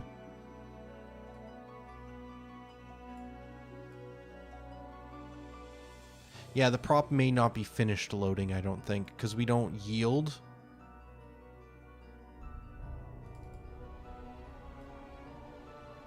Yeah, we spawn this all asynchronously, and we don't need the prop to be done. So at the moment that we are checking about spawning the interactable, the prop that we've queued up to be spawned may not be alive yet.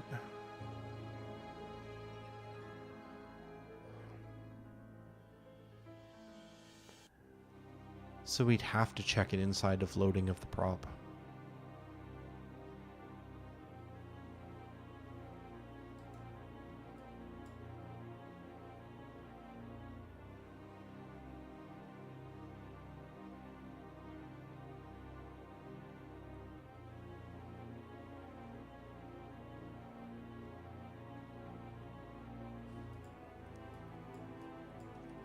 This is silly.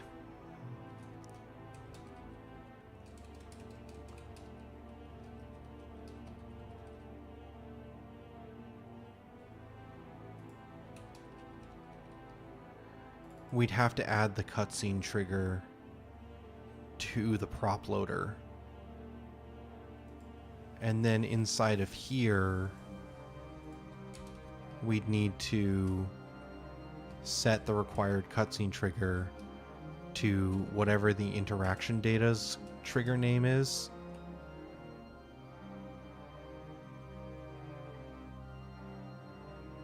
I hate this. And then inside of the tile, we'd also need to check cutscene. How do we normally do this? We were looking at can trigger. What is it going to be? Backend state manager dot instance dot cutscene can trigger cutscene with the trigger name for the prop data.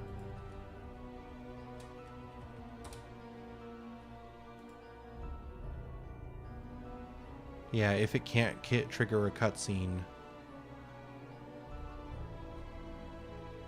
then we don't load it. I mean, that's the logical setup. That is... it feels wrong that for this one specific instance, we have to have that information, but I guess that is just true. I didn't save.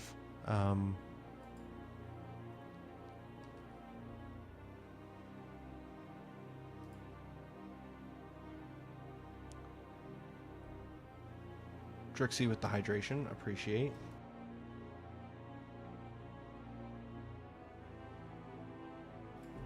Okay.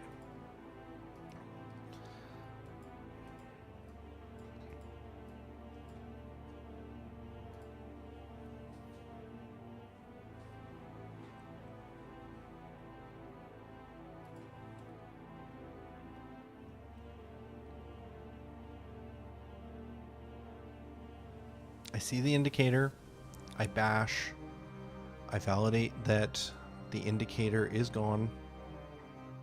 And by gone, I mean disabled. We leave. We come back.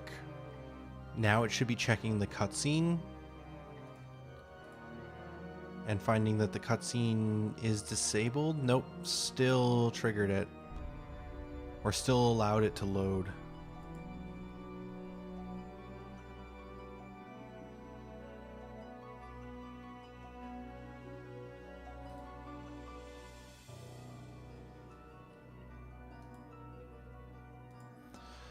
Let's see if the information is being stored correctly first.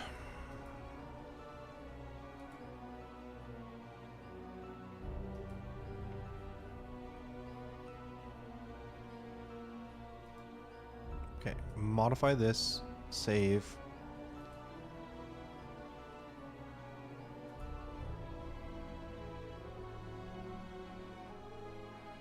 It has set the value to be required cutscene trigger, so that looks correct. So if we go into the tile,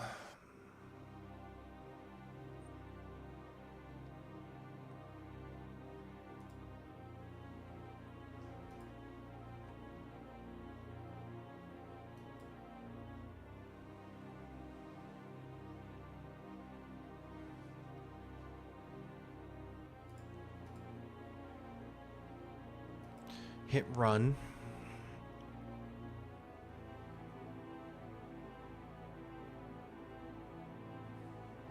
This is going to check every single prop, which is apparently 2.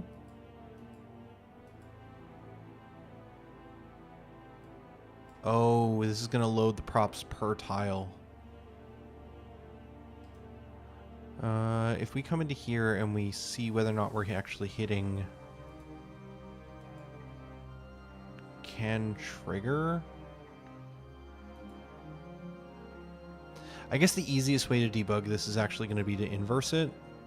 So let's instead check if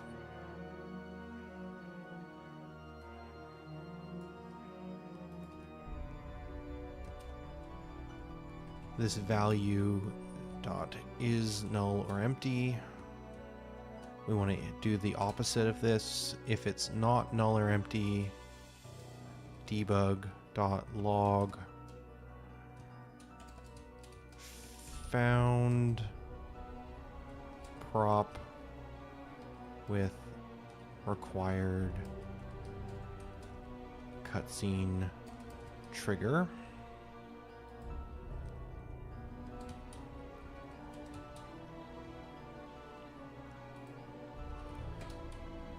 And then we're going to just move that up to here. And we will see if we can catch the only prop that should have a cutscene triggered requiring, which is our sparkle right now. Okay.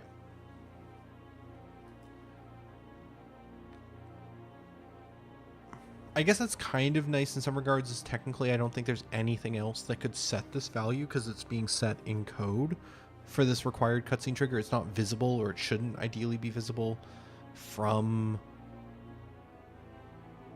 anywhere external.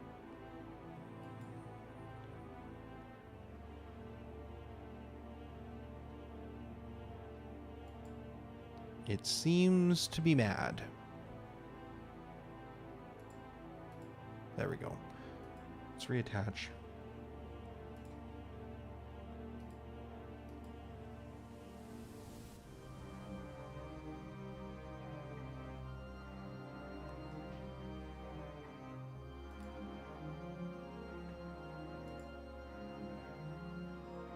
Interesting. It never hit that breakpoint.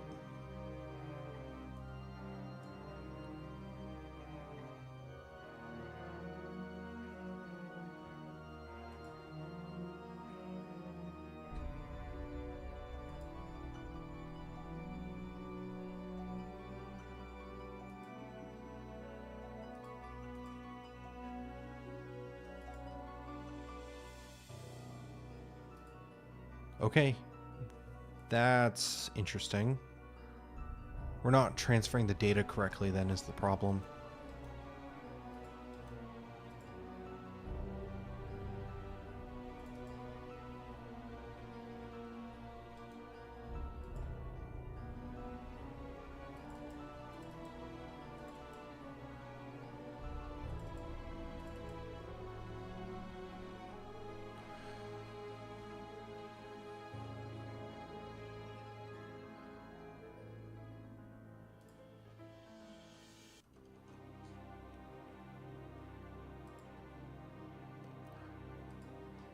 Let's validate that the information is being saved one more time here. So this should have gotten out a prop data that has a required trigger cutscene set, and it does. And it's adding that to its list of associated props, which is the sparkle. And then inside of the tile,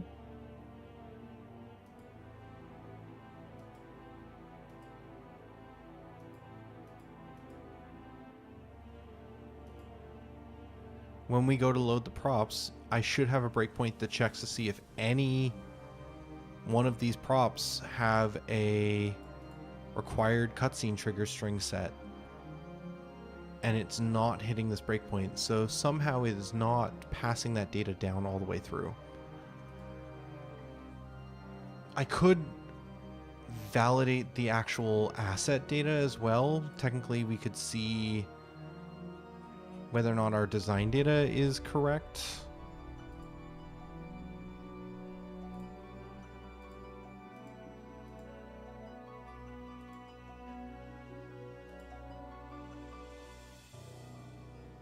Where would I find that? I would think it would be somewhere in the dungeon design data. Yeah, in here. So we'd need to look at G7 and then look at all 205 tiles to try and track down tile 12.6.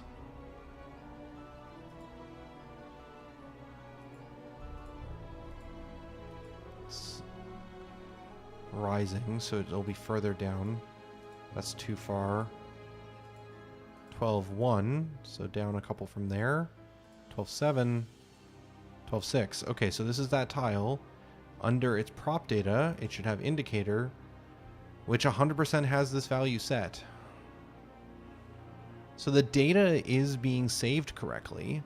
So why is it that when I load the scene, I'm not hitting this breakpoint?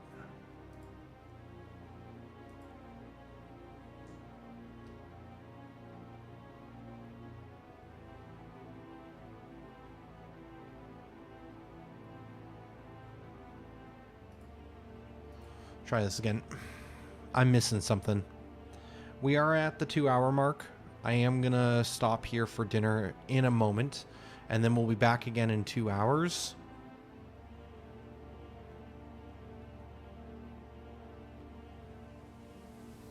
Yeah, it's a lot of these that have nothing. It's gonna be a bunch of shrubs and stuff. But one of these prop loads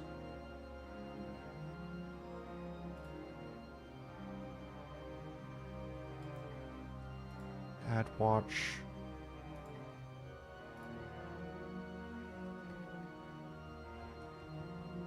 So if we debug through, we should eventually find 12.6. I don't love having to do this, but we're just gonna go through as bunch of these. Still at 9, a ways to go. We're just going through slowly, trying to find 12.6. We're getting close. We're at 11, 12, 12.2, 12.4, 12.5, 12.6. So this data at this point should contain prop data for two things. Number one, the stump bridge. Number two, it's there. The information is valid. So then if we come down to where we call load props, this should be looping through. This one will be nothing. Fair.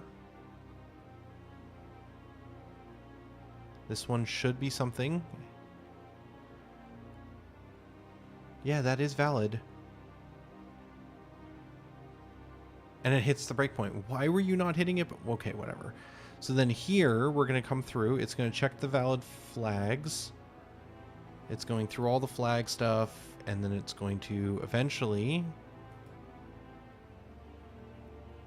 find the appropriate flag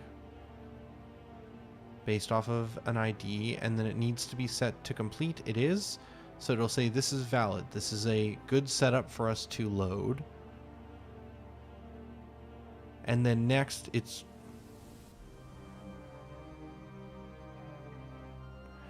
Oh, I see.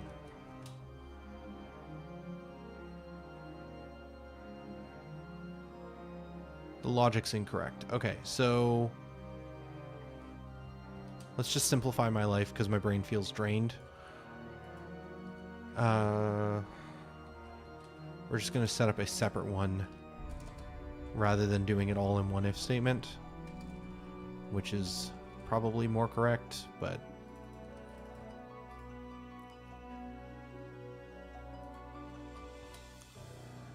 if we cannot trigger the cutscene, then continue.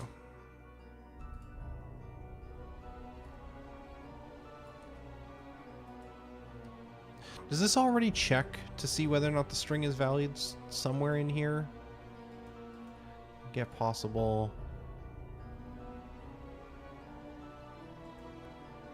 Technically, no. That's a slight oversight.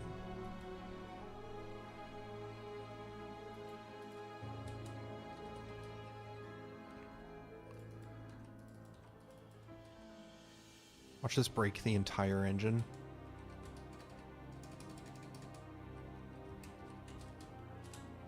But I think if the string is null or empty, then I'm not entertaining that as a possible thing that you can trigger. And we're just going to say, no, you can't trigger that. Which then means here we don't need to worry about doing a check. All right. Does that fix it?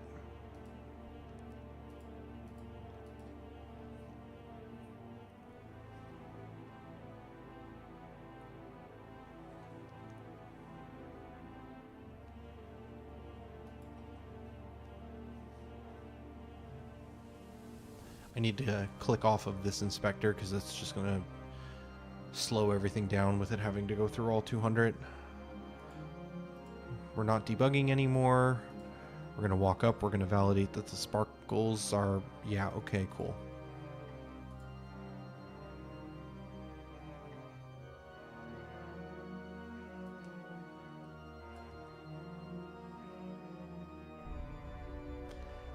Yeah, because they all have nothing, that means that this all fails. So we do actually need an extra bit of logic here, which does say if the string value does not equal null and empty, and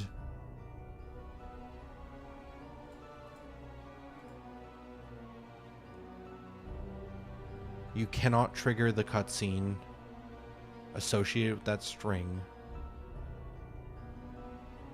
If it has a valid string and the valid string cannot be triggered, don't load this prop. Sure.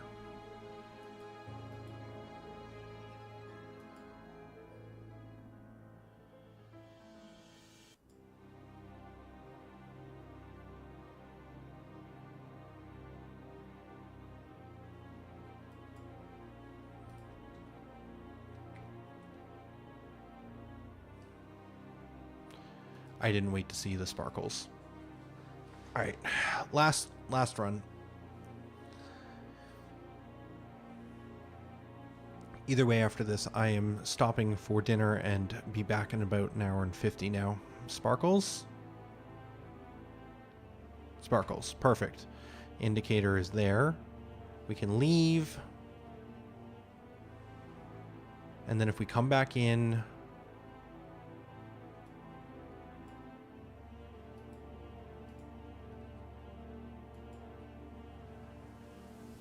Sparkles did not spawn. Perfect. Interestingly, this stump object does spawn.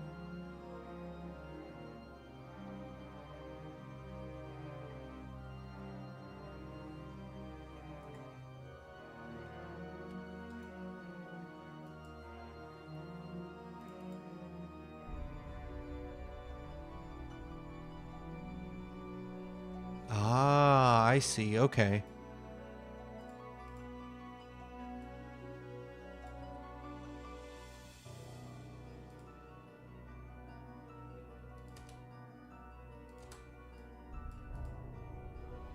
If it has an entity ID, then we let it spawn, but then down here we turn it off.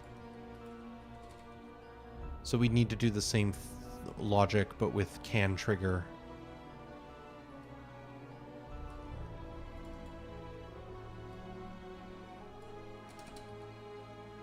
So if it's not null or empty, and you can't trigger the cutscene, then set the object to false. Cool.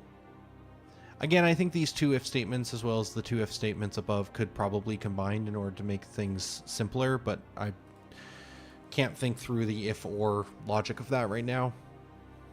So we're just going to simplify it by just having it be two separate if statements.